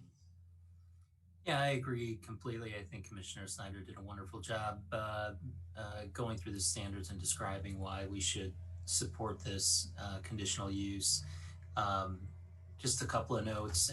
It has been used, frankly, for educational purposes in the past. I know I took my kid there a few times, I think for like a fencing class or something like that. So it's been used in that sense. The only concern I guess I would have had might have been parking, but I think you all have addressed that as well, given that it's really not going to be a significant number of administrators, teachers, whatever it is that may be there. And certainly the students that would be attending are likely not, driving and parking there. Lastly, I would just mention too that, the use seems wholly appropriate given it's adjacent to the high school, right? So it's not some significant, change in use of the building, and it seems wholly proper in the neighborhood. So I fully support it. Thank you. Other comments from commissioners or questions? I mean, I just want to say, I think one of the things that makes this community as positive as it is first of all, is our educational system. And embedded in that educational system has certainly been services for special needs kids, as well as these transitional services as they move ahead. It's what draws people to this community. So to be able to provide that in a much more conducive environment. And I know I agree with Commissioner Snyder, there's been a history of here and it's on the second floor here and that's not going to work and then split. And so to bring that all together in a really high quality environment, I think does nothing but enhance the educational experience of these students, as well as it's a big plus for our community. So we're really happy to see that. I appreciate the efforts you've gone to, especially to be concerned about safety issues, walling off those tracks. I think I'm very happy to see that, as well as some of the other just amenities have been there as students of this age really transition. I just think it's well thought out, and I support this just 100%. I think it's going to be a great addition to our community. Anyone else have any comments they want to make or questions? Okay, seeing none, then I will ask Aline Franz to please call the roll on the motion. Thank you. Commissioner Snyder. Yes. Commissioner Uditsky. Yes. Commissioner Burns. Yes. Commissioner Callaway. Yes. Commissioner Garland. Yes. Commissioner McCoy. Yes. Chair Rose. Yes. All right, excellent. This will go to DPZ when?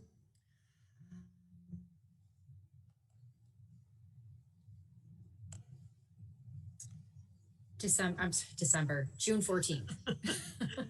Don't rush us. Okay, great. So this will go to the Development Planning and Zoning Committee, and I'm hopeful that they will approve it and it'll move forward. When do you hope to begin construction? I know this, the fencing is already up, but when do you hope to begin construction on this? We started some of the demo work and some of the interior work already on there. Yeah. We haven't started any of the site work yet. So most of Right. it's interior. Right. Just knocking stuff out. Well, great. Well, good luck. And I hope it moves quick. Thank you. Quickly. We do too. Quickly. Yeah, I'm sure you do. Thank So you. great. Thank Okay. you, Thank you. Good Thank you night. very much. Sure. Bye-bye. Bye-bye. The next item of business is the case 20P20, the Dermody Properties conditional use permit for a final of the planned unit development. So I'm going to ask Eileen to please introduce this to us, as well as really discuss exactly where this fits within our PUD process. I don't believe we're not going, there's a few unique things about it, but I want her to please introduce this to us before we start on any part of this. Thank you, Chair Rose. So yes, if the commission will recall, this is case 20P20. The application was originally filed in December of 2020, and we had the public hearing February 17th of 2021. The applicant requested just a preliminary plan unit development. So this evening, they're back before you with their final plan development. So the preliminary plan development did go through the steps of the approval by the Plan Commission, recommendation by the DPZ committee to the full city council. So there was an ordinance approving the preliminary plan development. Now the applicant is back with the final plan development. So a couple things have changed since this was originally before you back in February. First of all, Dermody Properties now owns the property. They were the contract purchaser. It was under contract when this case was before you. I believe in March, they closed on the property and they now are the owners. And in addition, some changes have been made to the site itself that were outlined in a memo, but just kind of a brief overview. The site plan now incorporates the potential roadway improvements that were discussed at the last meeting of the intersection reconfiguration. The applicant shifted some parking in the south lot over to the west and removed one of the bridges, and some parking was added to the east side of the property. In addition, the city engineer, Kent Johnson, submitted a memo detailing some of the engineering items that our staff has reviewed. One thing, we did not have the grades established of the property during the preliminary PUD, and we now have that information. So we've been working with the applicant on the elevations of the property and the grades, and that information was included in Kent's memo. We are recommending a few conditions. I think we only had one condition during the preliminary, but we've added two more, and I'll read those for you. The first one is that the applicant shall work with the city of Elmhurst to dedicate the easement portion of Monroe Street and on Riverside Drive as identified on the Alta survey to right-of-way. The applicant shall work with the city of Elmhurst to consolidate the parcels into one lot, and the applicant shall enter into a license agreement with the city of Elmhurst for the sign proposed at the northwest corner of the property. That is in the event that the roadway dedication or the intersection improvements do occur and the roadway dedication does happen. We did have the applicant submit a memo talking to the traffic flow at the site changes and the changes with the parking, and we did have Civil Tech do a peer review, and they concurred with the comments of the applicant's traffic engineer. The parking does increase slightly. If you'll recall, there were two proposals. There was one that did not have any trailer parking that had, I think, over 300 spaces. And then the other proposal had 153 spaces with trailer parking. This current configuration with the parking on the east side now has 190 parking spaces and 43 trailer spaces. So both increased from the minimum proposal that was before you back in February. And that is all I have. The applicant is on tonight if you have any questions for them, and they can explain why they made some of the changes in more detail. So before we begin, I want to lay this out, that one of the things that we have to consider are these changes substantial enough that we would request the applicant to really start the PUD process all over again. So that is a key piece to begin thinking about. Or if they are not, if they do not seem substantial in the judgment of commissioners, then we would go through these and look at these and then discuss, deliberate on these and give our approval for this final plan. So I just wanted to make that is, it's a little bit of difference. If you remember, one of the issues in this was that reconfiguration of the intersection, dedication of some of that property to the city in order to reconfigure that intersection. And that we see that kind of in this final plan. But I think the real issue first is to begin to ask, are these changes substantial enough to make a difference? So before we do that, we'll have the applicant please describe some of these changes. I want to make sure that it's Mr. Driscoll and Mr. Brisky. Is there anyone else who will be talking about this? Eric Tracy from Kimley Horn is also on the line. Eric Tracy, okay. So I want to make sure that all three of you were sworn in. Yes. Is that correct? Okay. Then I'm going to ask you to please go through this final plan and in particular detail what some of these changes are and why you have made them. Yeah, I'm happy to do that. I'll just grab the screen control if I could.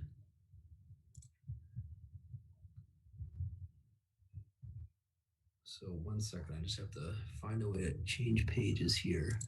I think this site plan is probably the best representation of the changes. And in our minds, I think does a pretty good job of explaining that in total, they're actually quite nominal. What you'll notice up in the northwest corner is the green space that we had previously shown, which was going to be a compensatory storage location for water. And what we've now done is overlaid the plan that you all had shared with us. I think this came from Kent, as to how that road connection would work potentially in the future to connect Monroe to Riverside without the congestion of the bulb that sort of sits at this current location. So in doing that and creating the opportunity for this future realignment, we were able to reduce the compensatory storage that used to sit out in this green space, retain some of it around the building, but then locate other portions of it in other places on the site. With the idea being, having heard directly from Kent and Eileen that the preference would be to, keep less of the compensatory storage in those open areas, both for safety, but then also just for sort of workability in the future for the city. So that really addresses the corner. Regarding the parking lot, what you're seeing here in the two different color variations, the yellow is new parking or new impervious surface, I should say, and the red or orange, depending on the color you're observing, is the space that we've removed. So to a great degree, what we did was just reconfigure, at least in my mind, reconfigure a lot of what we had previously presented. So as we moved things around, one thing that became evident to us, and I should just take a step back and give some clarification.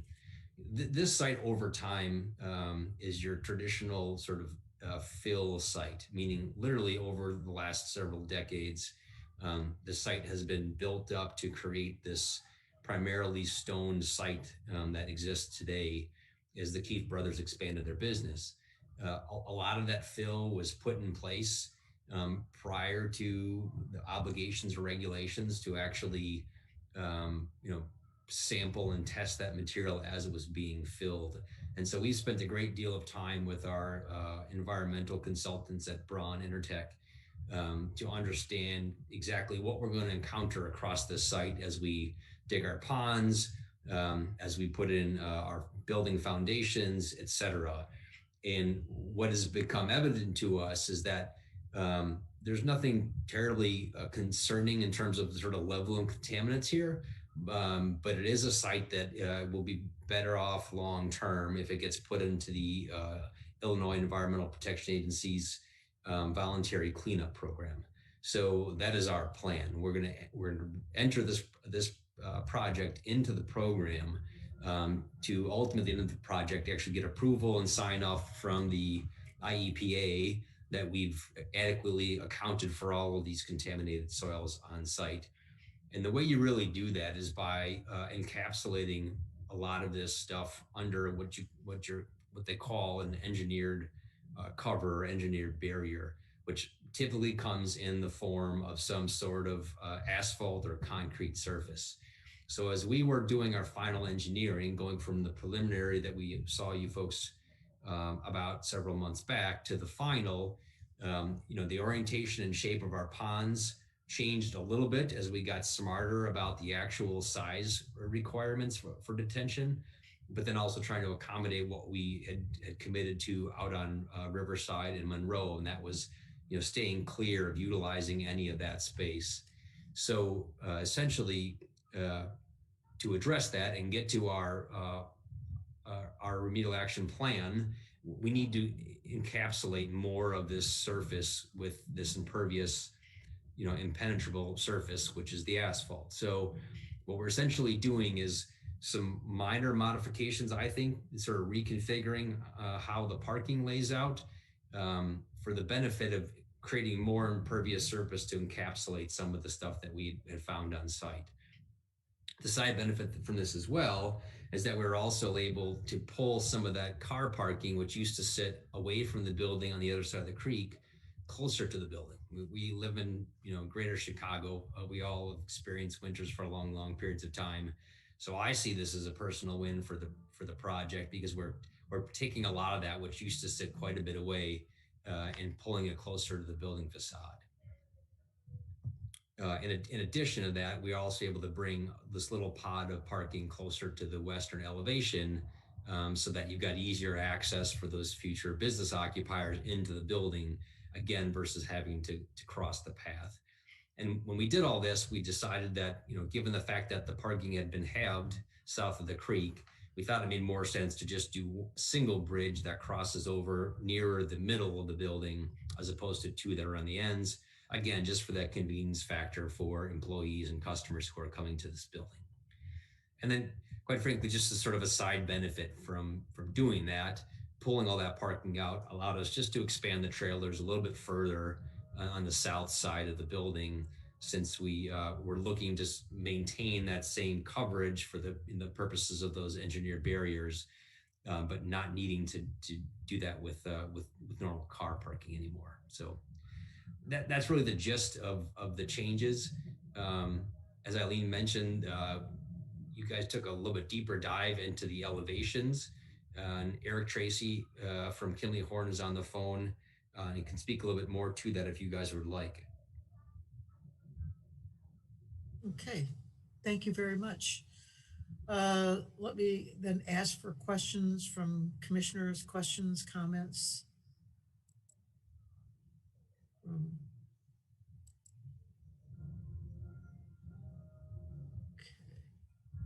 I'm not seeing any at this point.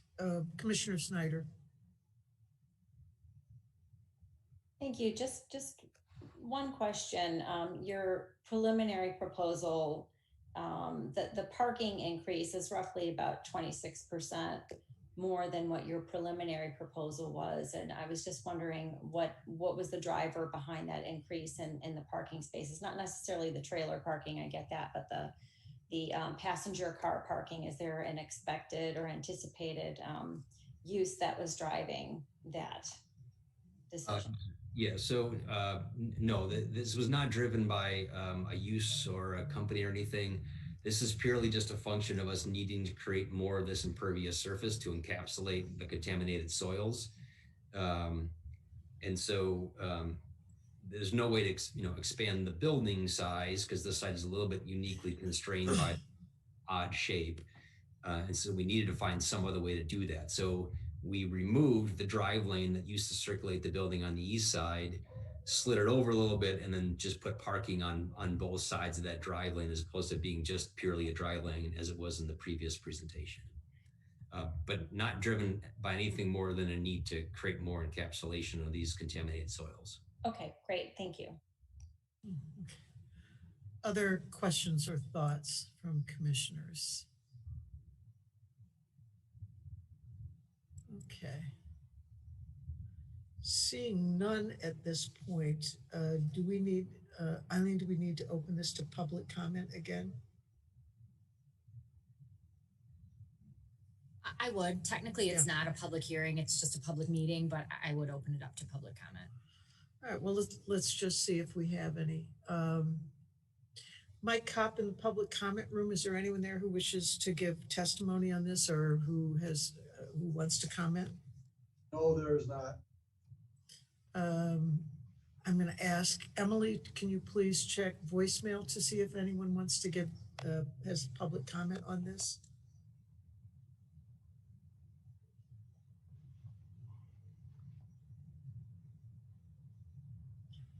Mr. Driscoll, I'm going to ask you to take down your slideshow at this point. Okay. Chair Rose, there are no voicemails for public comment. Okay. And any emails at all, Eileen, asking? So there are none. So we have no comments from the public at this point. I think the best thing to do would be to ask commissioners, is there anyone who at this point, after hearing these changes,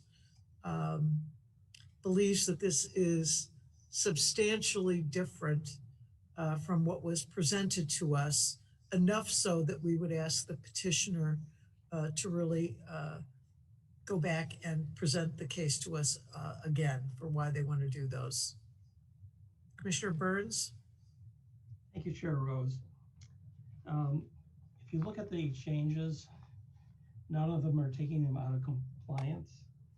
I'm just reading from May 28th, 2021 memo to our commission from Ellie Franz, the last paragraph. Due to conforming the square footage calculations to the BOMA standard, which is a pretty widely used standard, 340 square feet more, but it is measured. The building won't actually be physically larger than it was before. It's just the way it's measured is a little different, but that's a tiny change. The height of the building is increased by 1 foot. That's really nothing. The roadway improvements will bring the front setback a little closer, but it'll still conform. It'll still be quite a bit beyond the 20-foot requirement. The new parking lot along Riverside Drive will meet the setback requirement. And then the additional parking spaces, the reconfiguration of the parking, it all makes a lot of sense in solving the basic site issues. And there's nothing wrong with more parking. It certainly conforms. So the big picture is this is still a large industrial building with a number of truck docks that will be suitably served by drive aisles and parking stalls for both employee cars, visitors' cars, and trailers. And the access will be suitable as we saw in the draft plan. So in my opinion, there's no major change that will require anything more for us to do than to approve it tonight. Thank you. Any other commissioner have any concerns that this really represents a more significant change?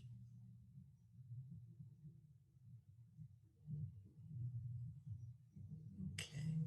Seeing none, I'm going to ask Eileen then to call. We need a motion then. We need a motion to approve the final plan, the conditional use permit for the final plan unit development. So moved. So Commissioner Burns, is there a second? Commissioner Garland. Commissioner Burns. Do you have anything else you want to say? Yes, I just repeat what I said before. And technically, I guess I would say that I would advocate we incorporate by reference our discussion of all the conditional use standards in the plan development standards that we reviewed before. taking into consideration that the changes are minor, that we've fully deliberated those changes and find them appropriate. And therefore I would move to approve the application of the final plan as presented. We have some conditions that are recommended by city staff. Thank you. So do you want to include those in your motion? Vote is still, yes. All right. I would recommend we approve the final draft with the following conditions. Number one, the applicant shall work with the city of Elmhurst to dedicate the easement portion of Monroe Street and on Riverside Drive as identified on the Alta survey, convert that to right of way. Second, the applicant shall work with the city of Elmhurst to consolidate the parcels into one lot, which I believe would be an administrative act. Third, that the applicant shall enter into a license agreement with the city of Elmhurst for the sign proposed at the northwest corner of the property. Thank you very much. Commissioner Garland, you seconded? I did, and I have nothing to add. I'm fully supportive of it. Great. Any other comments or questions from commissioners? All right, then I will ask Eileen to please call the roll. Commissioner Burns.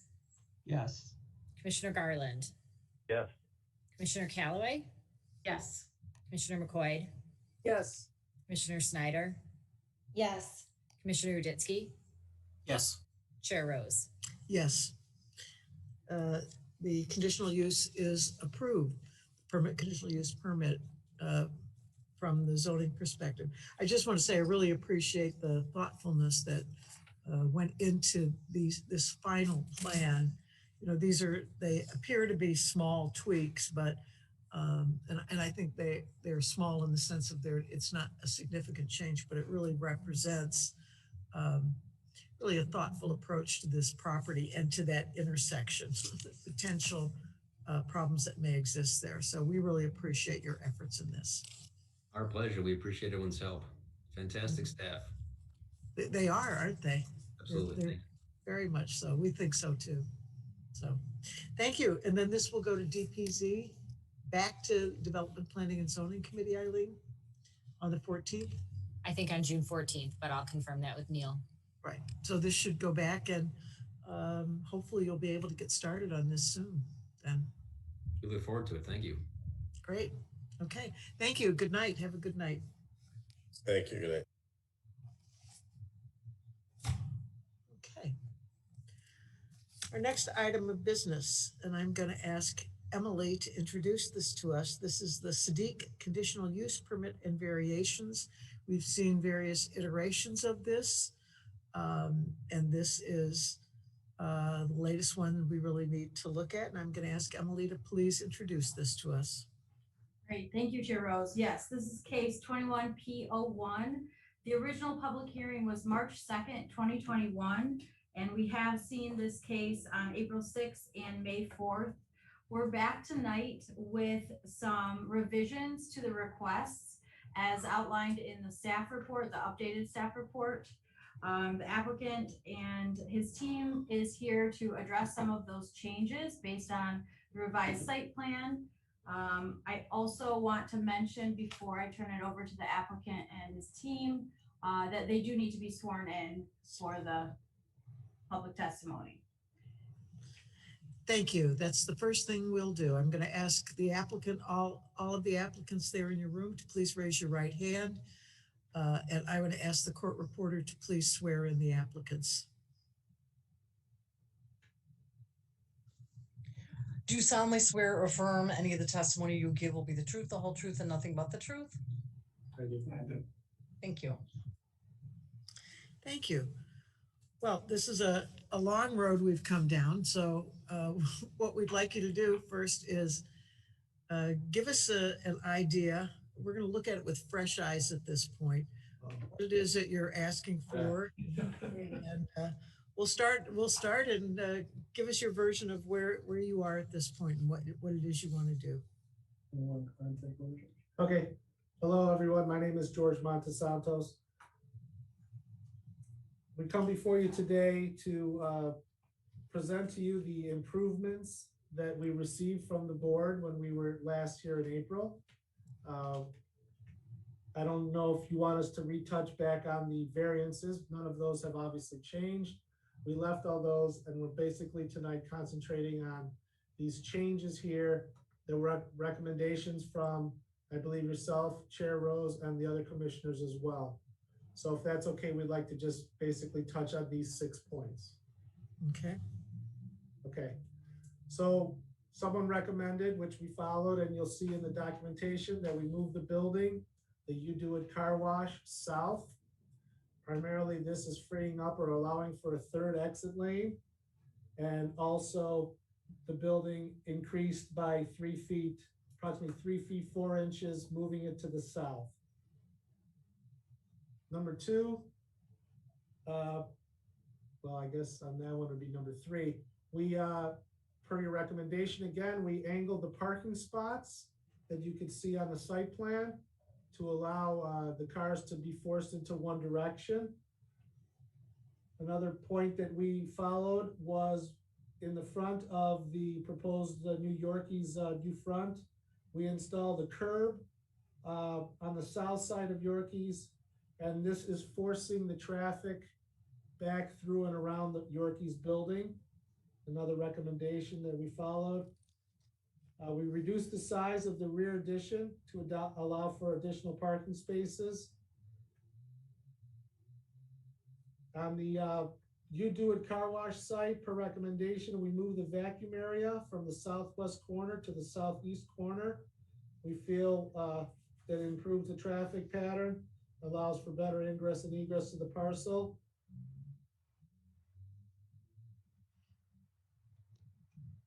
And then finally on the drive-through. So we went back and forth on the drive-through, and we feel that our drive-through is more, how should we say, a hybrid drive-through. It is a menu board that will attach to the building. It'll have a limited menu because most of the food at Yorkies, as you know, is cooked to order. We feel it's more going to be in line with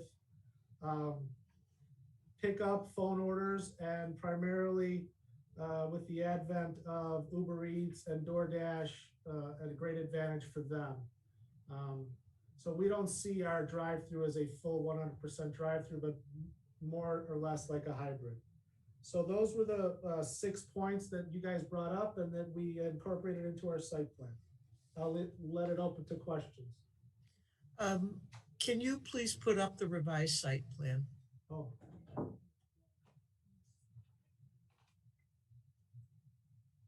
So people can see.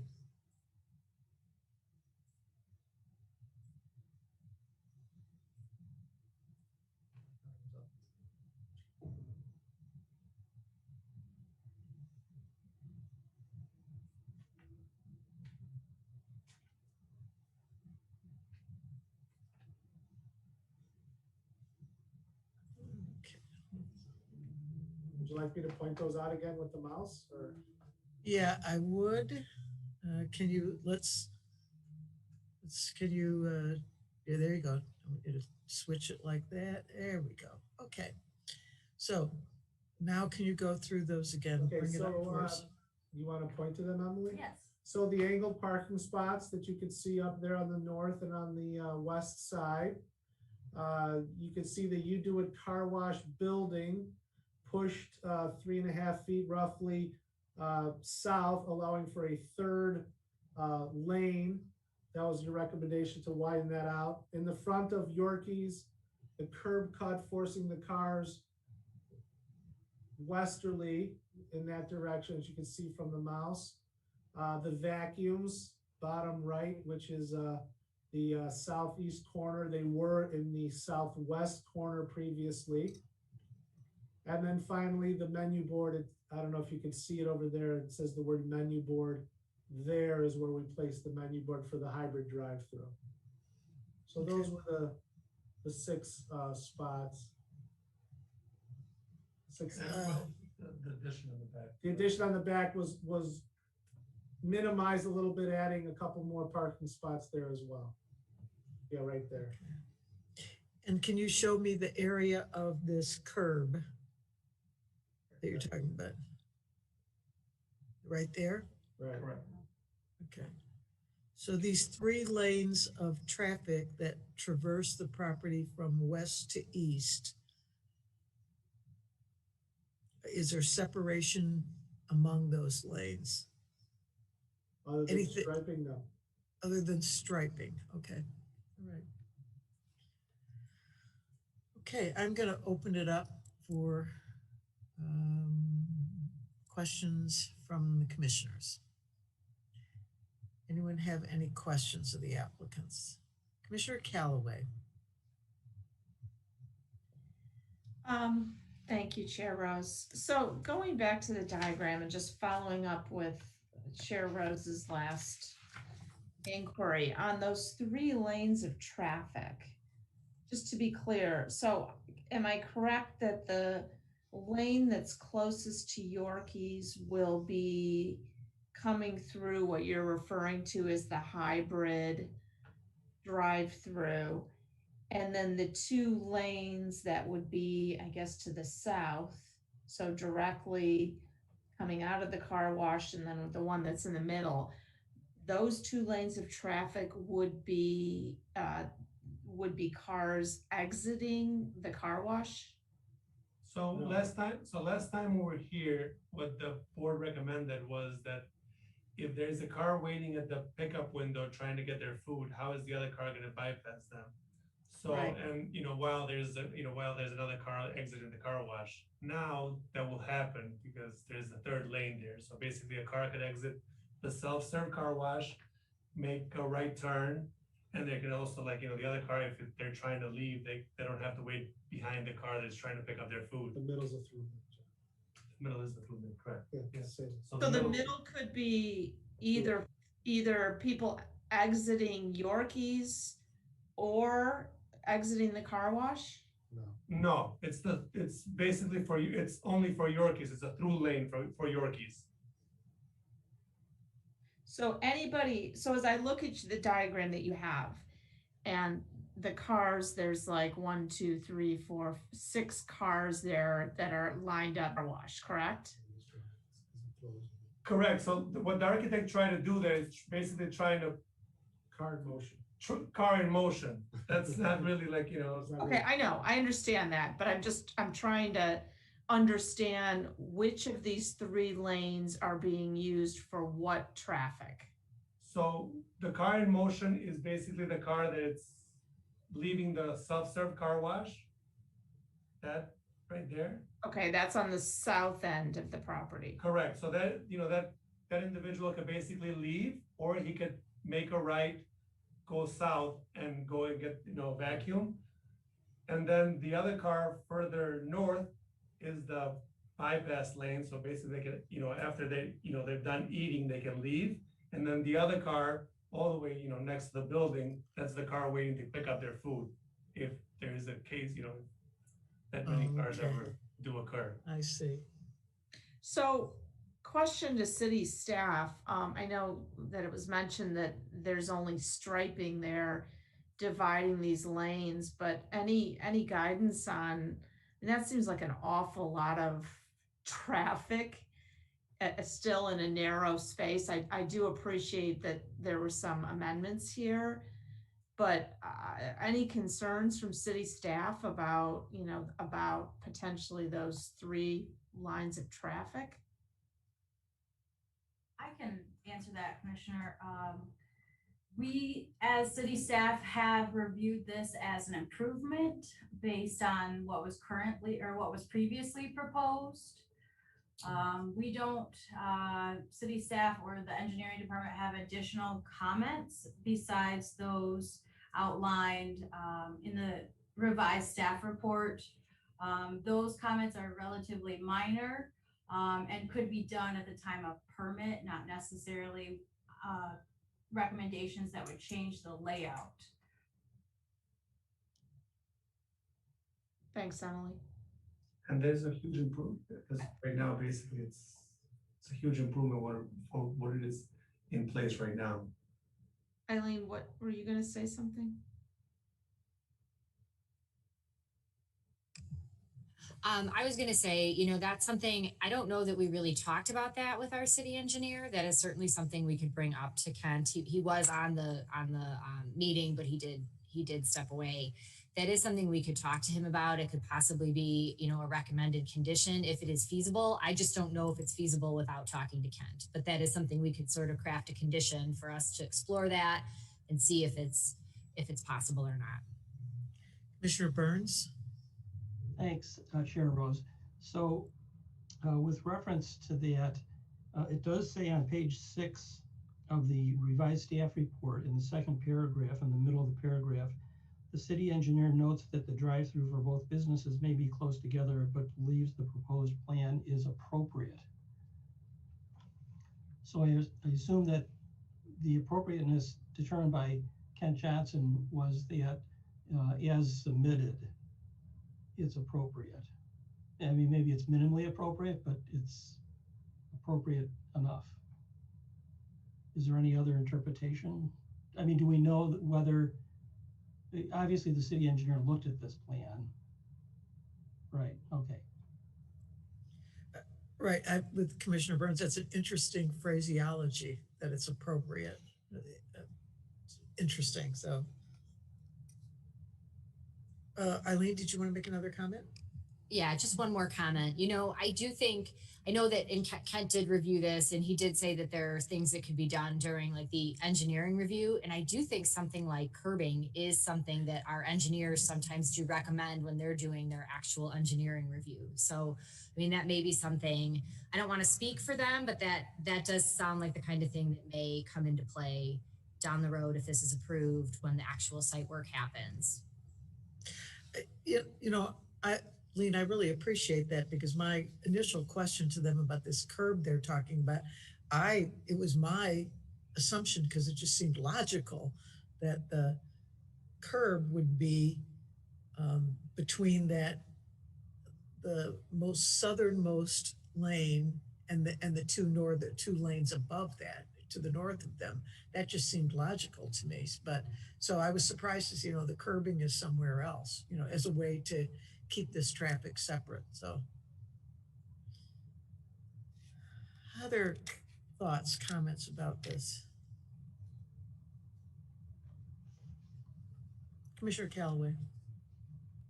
I don't mean to monopolize the conversation, but I really do have some issues with the logistics of this plan. Again, I do appreciate that the applicant has made some more edits, but so question for the applicant, those parking spaces that are directly parallel, that would be to the east bordering York, directly across from the bays, the car wash bays.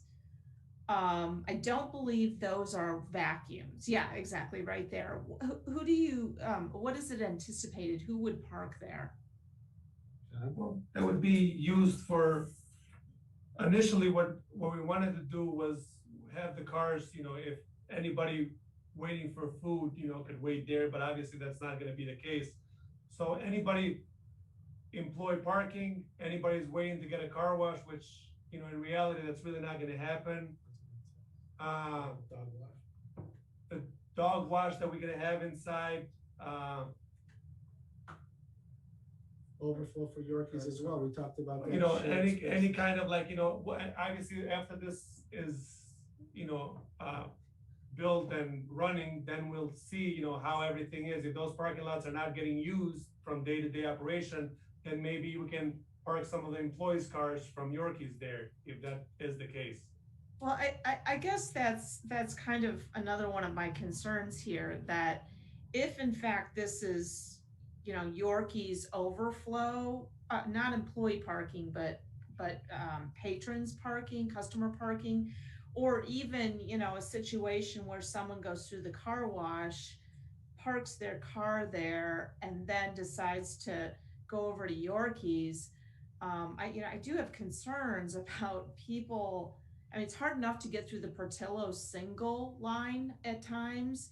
You've got potentially people crossing 3 lines of traffic there to get over to Yorkies. I don't know if Well, let anybody. me address that really fast. Okay.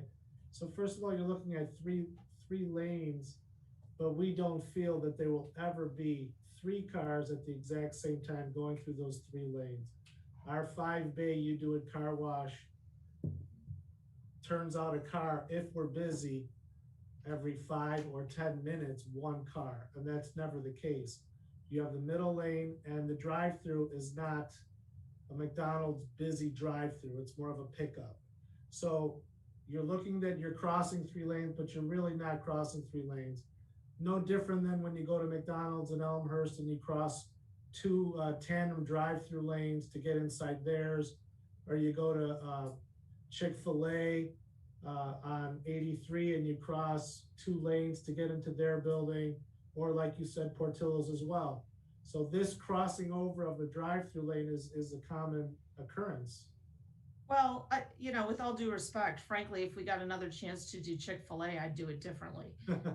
So, and you know, I know what you're saying, but you're first of all, this is an additional lane, you know, compared to the other businesses that you've mentioned. And while it may not be a frequent occurrence, you know, I have to think that you're creating this additional lane for passage in the hybrid drive-through for the very reason that you said, and that was that so someone wanted to get through the, you know, through there when there's someone in the drive-through. So I mean, it is. I have to think it's entirely possible that you could have 2 or 3, or, you know, of course, on occasion, 1 car. We created the 3rd lane as a recommendation from the committee here. We originally came with only 2 lanes. The drive-through and the pass-through of Yorkie's parking would be in 1 lane. Upon the recommendation of the committee, we went to the 3rd lane. So there is to say about that. There really was only 2 when we got here, but by moving the building, we went to 3. It's important to note too that Yorkie's is a very busy place, and the parking that's there now and what you see there really does a great job of sustaining everybody that eats in Yorkie's. So we don't see this overflow as an issue in-house with the business at hand, but it's something nice to have. That's all we're saying.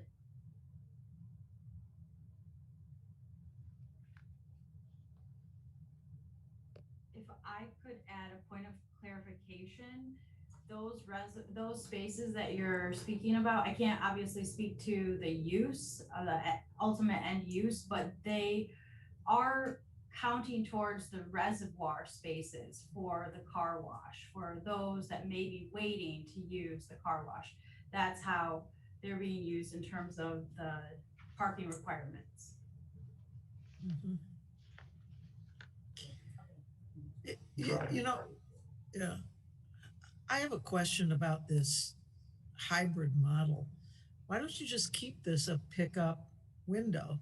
And it's just, why are you even bothering doing a limited menu? Because I think what's going to happen is people, if the thing they love about Yorkies is not on that pickup menu, right on that little menu there, they're going to order it anyway. And great question. Obligated to make it to them. So great question. Great question. Emily's going to answer that because we got the same thing like last month. Yeah, I'll just jump in terms of the zoning ordinance. It does not distinguish between a pickup window and a drive-through.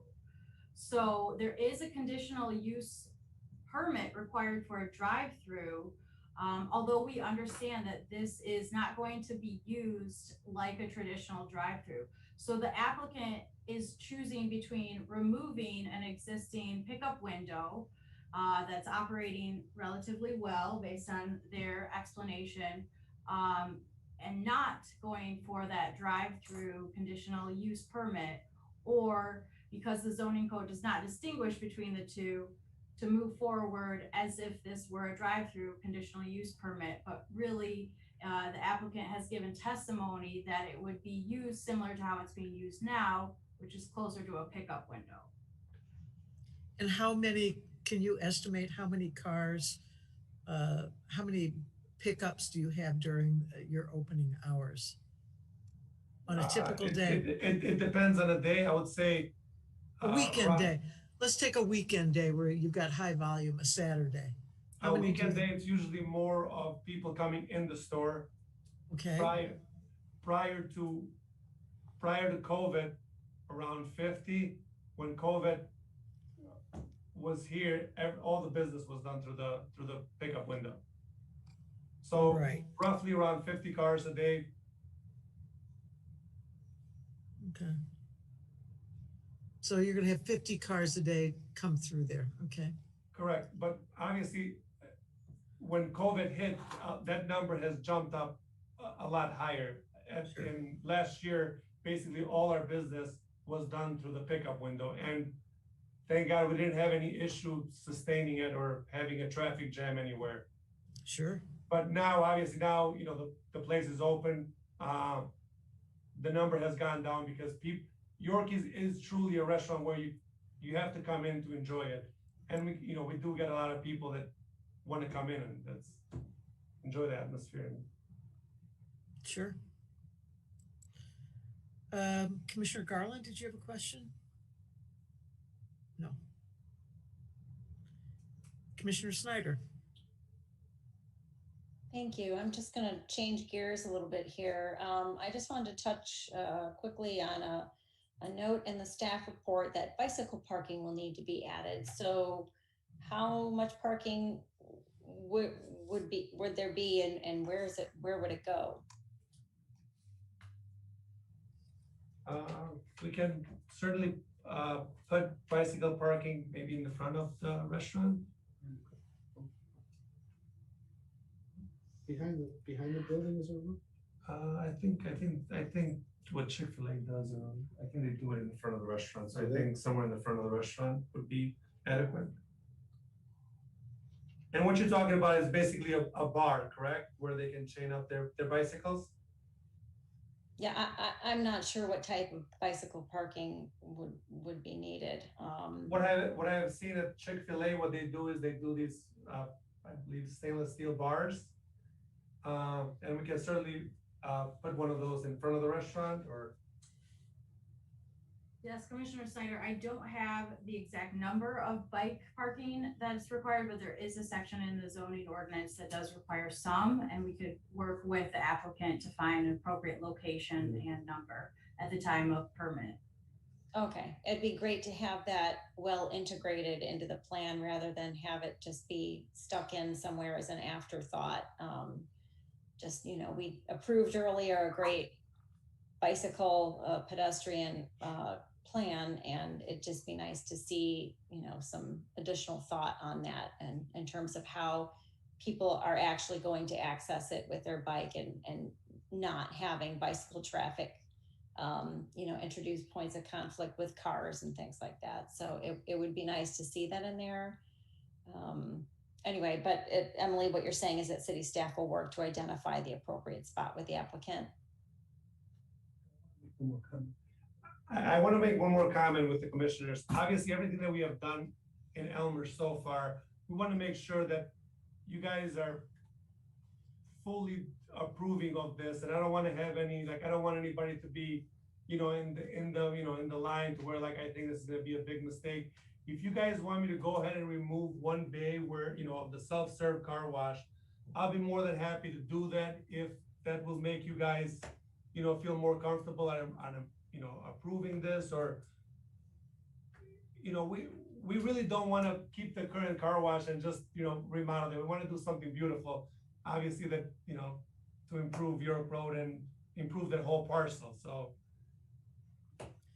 if you guys suggest that we move one of the car wash bays. No, I don't. Other questions or comments? I guess I would like to have an idea. I mean, I hear what you're saying, and I really appreciate your,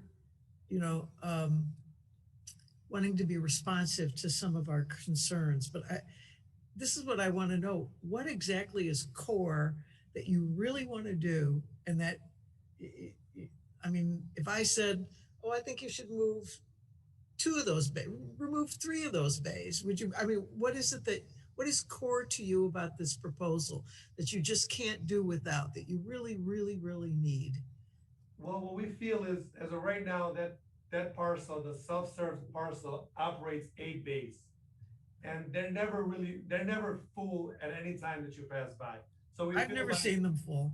I've never seen them full. Exactly. So what we're saying is, if we make 5 bays, I think that obviously we're opening the parcel furthermore, and we have no issues operating those both parcels the way that they are. We never have.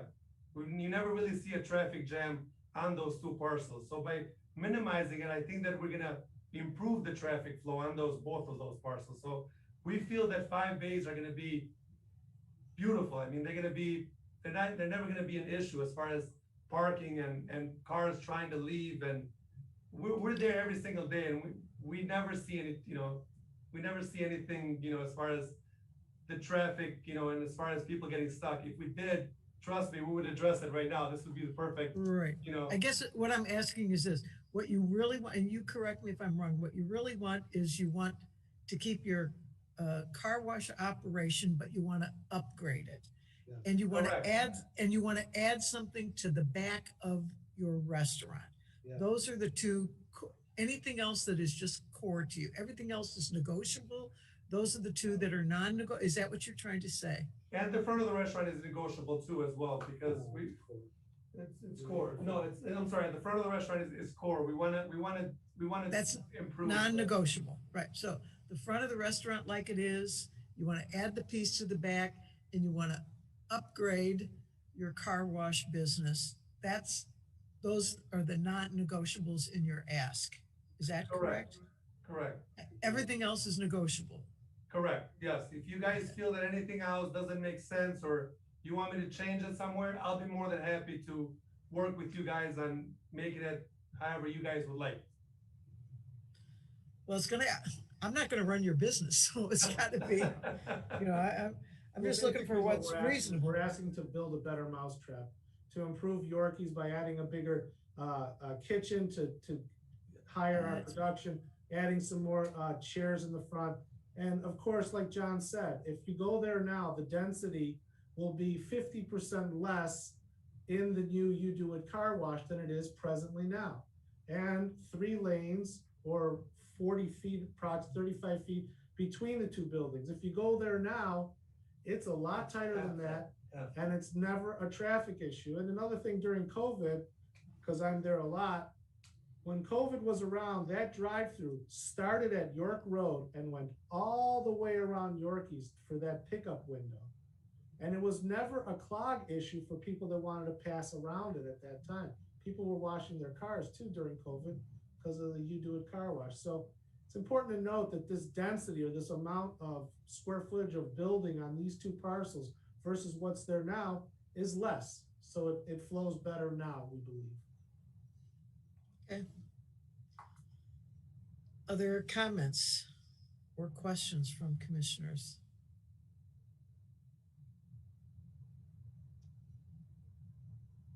Okay. Seeing none,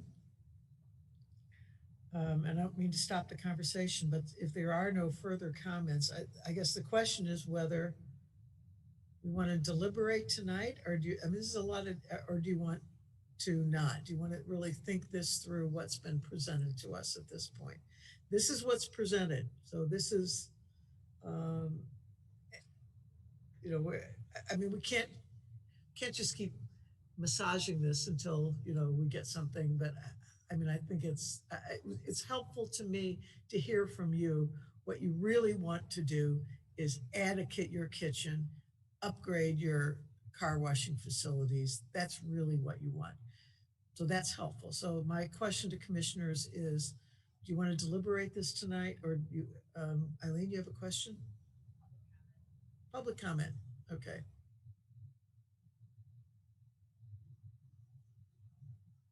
She's going to go check that.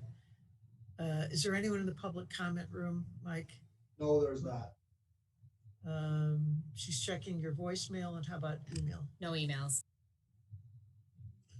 I'm going to be kept to the straight and narrow tonight. I love it.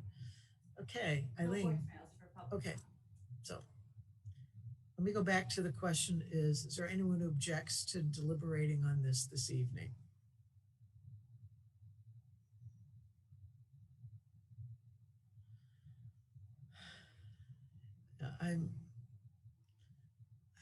I'll just tell you, I'm really mixed myself because this is pretty fluid. I just feel like, okay, I'm going to really vote on this, and I'm not sure. What I'm hearing is, yeah, but I'll change it, whatever. I'll vote on it. So I tend to prefer to want to have something that's there, and I'm like, either I like it or I don't like it, and we vote and we move on. So this is your willingness to be responsive is more problematic to me on some levels than others. So, but if it's the will of the commission to deliberate tonight, I'm willing to go through with that.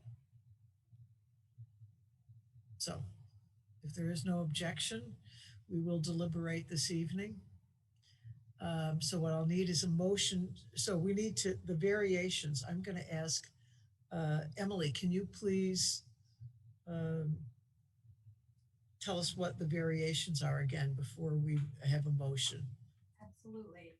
So in addition to the variations, there are 2 conditional use permits that are being requested. One is for the drive-through for the restaurant. The second is just simply for the self-serve car wash. And then we get into the variations. The variation for the front setback on the eastern side for the restaurant from 40 feet to 27.58 feet. And then the variation from the interior side, the southern side of the restaurant, from 10 to 4.75. Variation for the existing restaurant and proposed additions for parking from 37 to 28. And then for the car wash, variation from reservoir spaces from 35 to 24. And 2 more variations for the setback requirements for the corner side yard, the southeastern side for the vacuums from 40 to 0. And then the rear yard for the shed that is attached to the car wash from 20 to 4. So there are a total of 2 conditional uses being requested and 6 variations. Correct. Okay. Okay. So Eileen, help me with a motion. So we need to take them one by one. All right. And we have 18 minutes to do them. So I'm not inclined in 18 minutes to go through this. I'll be honest with you. Commissioner Burns, do you have a question? Well, I think if we could get started, it might give us, if we don't get through it, it'll give us a leg up on the On the 15th? Okay. Yeah. All right, then we will take this. Let's take first the conditional use, because these are, they're standard conditional uses. A conditional use for the car wash. Let me ask first for a motion to approve the conditional use for a car wash. That's the first one. Commissioner Burns makes it, and is there a second for that? Commissioner Uditsky, Commissioner Burns. Thank you. So I'll preface this with some thoughts that will apply to all 8 of these items, I believe, and hopefully that will expedite things to some extent. Talk about the drive-through at the existing restaurant. The actual use of the drive-through, I believe, conforms to all the conditional use standards. The one that seems to be most impacted is whether the ingress and egress is properly provided for. But if you read the standard, let me see if I can find it. It's conditional use standard E, which is number 5. Adequate measures have been taken have been or will be taken to provide ingress and egress so designed as to minimize traffic congestion in the public streets. So it's not talking about traffic congestion on the subject site. And I think this is kind of a thematic issue with this application, which is that I think most of our concerns are how they will operate on their own site, not how they will affect the world outside. And most of our conditional use standards are about how will you affect the world outside, everything outside your borders. There's a concept in appraisal theory, highest and best use. What is the ideal use of a site? One thought I've had about this site ever since it was first introduced is that they're very close to wanting to pack too much into one site. But I think with the revisions that they can do it. They can just do it.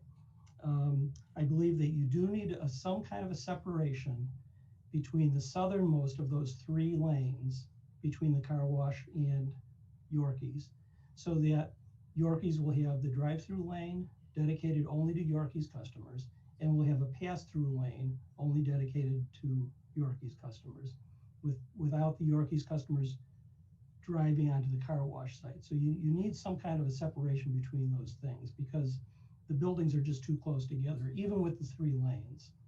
If this was a new plan, nobody would design the site like this, right? But we have what we have. Having said that, for the conditional use, I believe it meets each of the standards. For the car wash, we're talking for the conditional use. Yes. Conditional use for the car wash will not injure public health, safety, morals, comfort, general welfare, will not be injurious to the use of enjoyment of other property, diminish or impair property values, will not impede normal and orderly development in the area, have adequate utilities, access roads, drainage, etc. I believe the ingress and egress to and from the public streets as proposed is adequate. And I don't believe it's contrary to the objectives of the comprehensive plan. In other respects, and this takes into account that they're applying for variations, that it will conform to the district that it's in. So I believe that first conditional use standard is met. Okay. Thank you. Commissioner Uditsky, did you second this? I did, yes, Chair Rose. So I agree if we're just talking about the conditional use for the car wash, correct? Correct. Yes, so it's been a car wash, self-serve car wash for, I hate to point out the obvious, for a long time.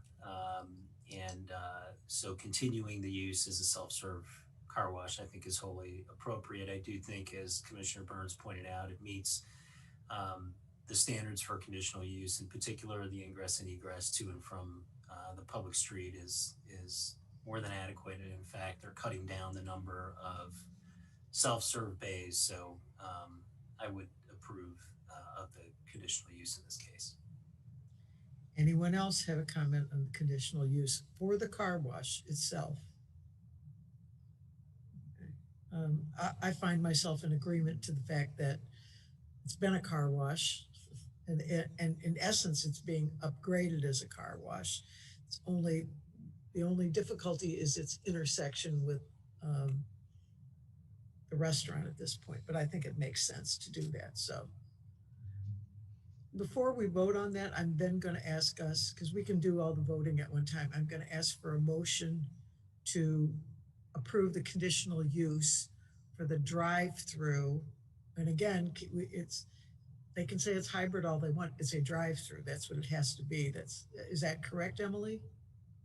It's a drive-through. And so if we give approval for that, it could be like a McDonald's drive-through, couldn't it?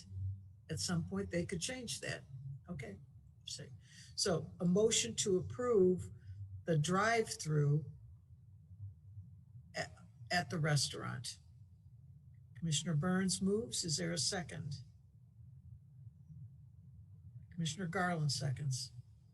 Commissioner Burns. Thank you. So for the drive-through for the existing restaurant, I will incorporate by reference what I said about the previous conditional use application. I believe they'll they can do it. It might be partly by the skin of their teeth, but it's partly up to them and their customers. As long as there's that separation that prevents the Yorkies traffic from bleeding into the car wash site, I don't think that would work. You need some sort of a curb or something, as I believe Franz mentioned that the city engineer could look at, or the engineering department could look at once the permits are pulled, and this goes into more of a construction phase, that you need that. But if they have that, I believe it would work. You'd have the circulation, the primary circulation for the drive-through. You'd have the bypass.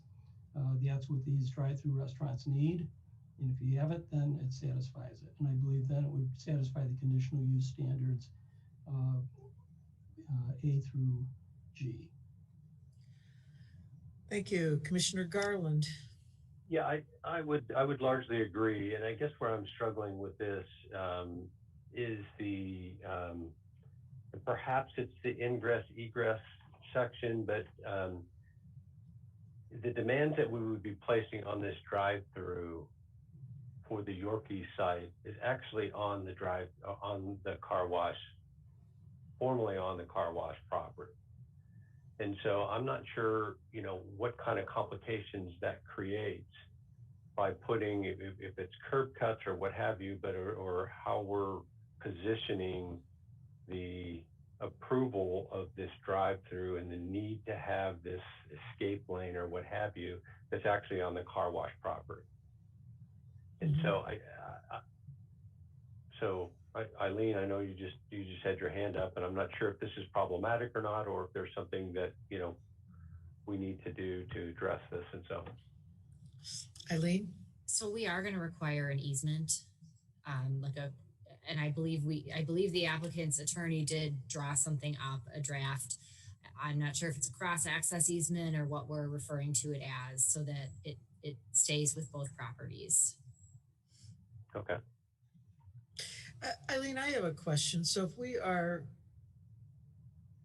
going to vote on a conditional use for a drive-through, we can put a condition onto that says there's got to be a barrier between these two uses?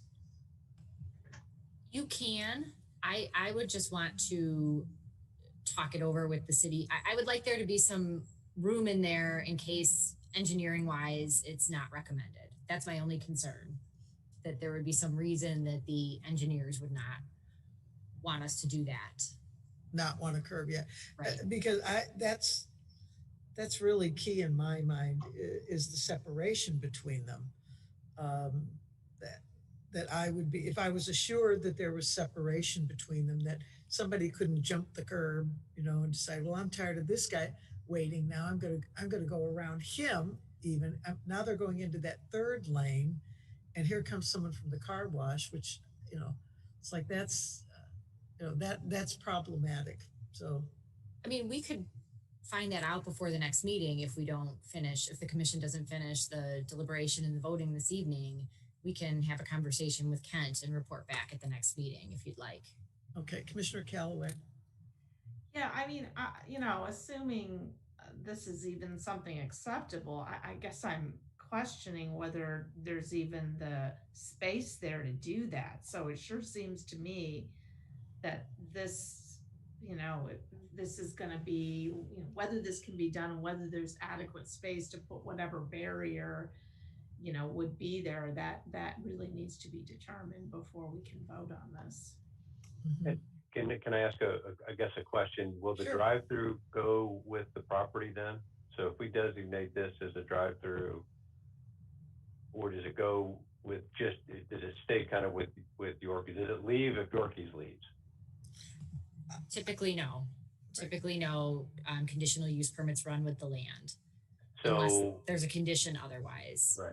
So that becomes, if we think down the road and there's somebody else that would come in that at just a higher throughput of drive-through. 50 cars in a day is really nothing, and for all practical purposes, they can navigate that through the stack that they currently have, or putting the cars up front, to deal with some of those pickup orders.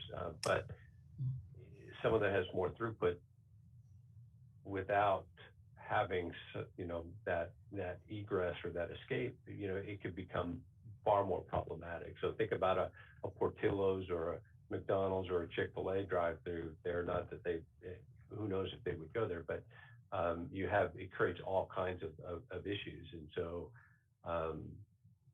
I just throw that out just as a base. While largely I'm in agreement, I'm still struggling with it. So, Commissioner McCoy.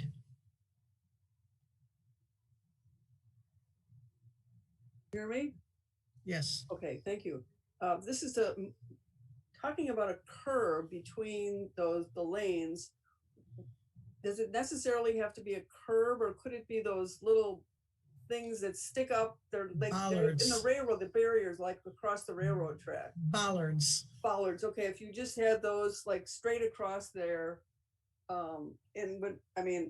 somebody could easily drive over it, but at least there would be some indication that you can't cross, the lanes can't cross over each other.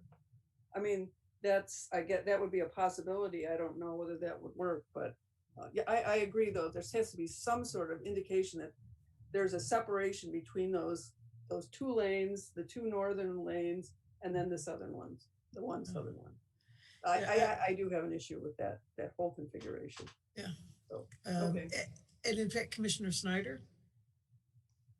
Yes, I would really feel a lot more comfortable having the input of our city engineer on this. I am troubled by the blurred lines and the mixed use between these two properties and the crossovers. And I really would just feel a lot more comfortable with city staff's input, Kent Johnson's input on this. So, Commissioner Udisky. So are we, I agree it would be nice to hear from, I guess, the city, but as Commissioner Burns pointed out originally, and maybe we just need more information, that the city engineer noted that the drive-through for both businesses may be close together, but believes the proposed plan is appropriate. I don't know what that means, right? Other than he's saying it's appropriate, so he's saying it's not inappropriate. I just wanted to point that out. And then just anecdotally as well, I mean, I've been through there at, sort of high time or the busy time. And honestly, I just have to say, and again, this is just anecdotally, I've never seen a problem with the traffic mixing and the volume from a couple of things. First of all, the volume from the car wash is very light. Second of all, most of the time, I would imagine, and perhaps the Yorkies guys can give some color on this, their busy time is dinner time, right? And for the most part, people aren't like rushing to wash their cars at night when it's dark out at 6, 7, 8 o'clock at night. That's for the most part a midday, kind of activity. So I think also the two uses and the reduction of the volume at the car wash. And again, I just say this anecdotally. I mean, I've been in and out of there a number of times, and yeah, you would think on paper boy, that seems problematic. I think in reality, it's really not. There's just not the volume of traffic. Now, as Commissioner Garland indicated, yeah, if there's some, if McDonald's goes in there or a Starbucks or something like that, could you perhaps have an issue? Yeah, I mean, if there's more throughput coming through, but I think just the nature of their restaurant, the nature of the food that they serve, right? It's just not that kind of use. So I honestly, I don't really have an issue as long as there's like striped lines and arrows, right? That, you're coming out of the car wash and where to go, maybe a little bit of curbing to, direct folks. I think Commissioner McCoy's suggestion was a very good one as well, because those are a little bit more temporary. And if somebody knocks something over, right, they can always be put back. But honestly, and I'll just say one more time anecdotally, like I've never seen a problem there. Eileen, you wanted to make a comment for us? I do, thank you. I want to just kind of go back to what Commissioner Garland asked before about conditional use permits for drive-throughs, conditional use permits running with the land. So they do run with the land, but it has to be, you know, like the same type of drive-through that Yorkies has. So if a different restaurant moved in down the road and they were gonna, you know, reconfigure the drive-through, they would need to go through a conditional use permit. Like if you'll recall, we had both the McDonald's and the Burger King on Butterfield have to go through the conditional use permit 2 years ago because they were reconfiguring their drive-through. So if for some reason, you know, in 5-6 years, Yorkies sold to Starbucks or Portillo's or something, I think there'd be significant enough changes that it would warrant a new conditional use permit. That's helpful. Thank you. That's probably true. Eileen. Commissioner Burns? And just as a little follow-up to that point, given the site specifications, at least that I'm aware of to some extent for Starbucks, Chick-fil-A, Portillo's, et cetera, they probably wouldn't go into this site, or if they did, they'd tear down the car wash because there's just not enough, you know, for their purposes, there wouldn't be enough room. Right. I think you're probably correct on that. So, so let's, I'm going to go back to the conditional use for the car wash. I would, are you willing to vote on that at this point? Or is it there a sense that we need more information about that? Because we have to take them one by one. So I think that seems like there's more consensus on that. Commissioner Burns? Well, just procedurally, could we introduce each motion, deliberate, and then leave each motion hanging until the end, and then vote on 8 consecutive motions? Is the Yes. allowed by the rules of order? We have done that before, actually. So if we could do that, then obviously we're not going to do it in the next 5 minutes. No, we're not. So when we get to our next continued phase of deliberation, hopefully by then, the city engineer will have resolved this and given us more information, and then we'll have the information to vote on everything. So we can continue the deliberation, which I think is probably appropriate at this point. What we have are 2 motions on the table. The motion to approve the conditional use for the car wash and the motion to approve the conditional use for the drive-through of the restaurant. So what would happen then is on the 15th, we would pick up at that point, and I will tell you, we have a pretty open agenda on the 15th, so we can really look at that. We would introduce, we would have to have someone make a motion to approve all of the 6 variations, and then we can talk about it as a whole.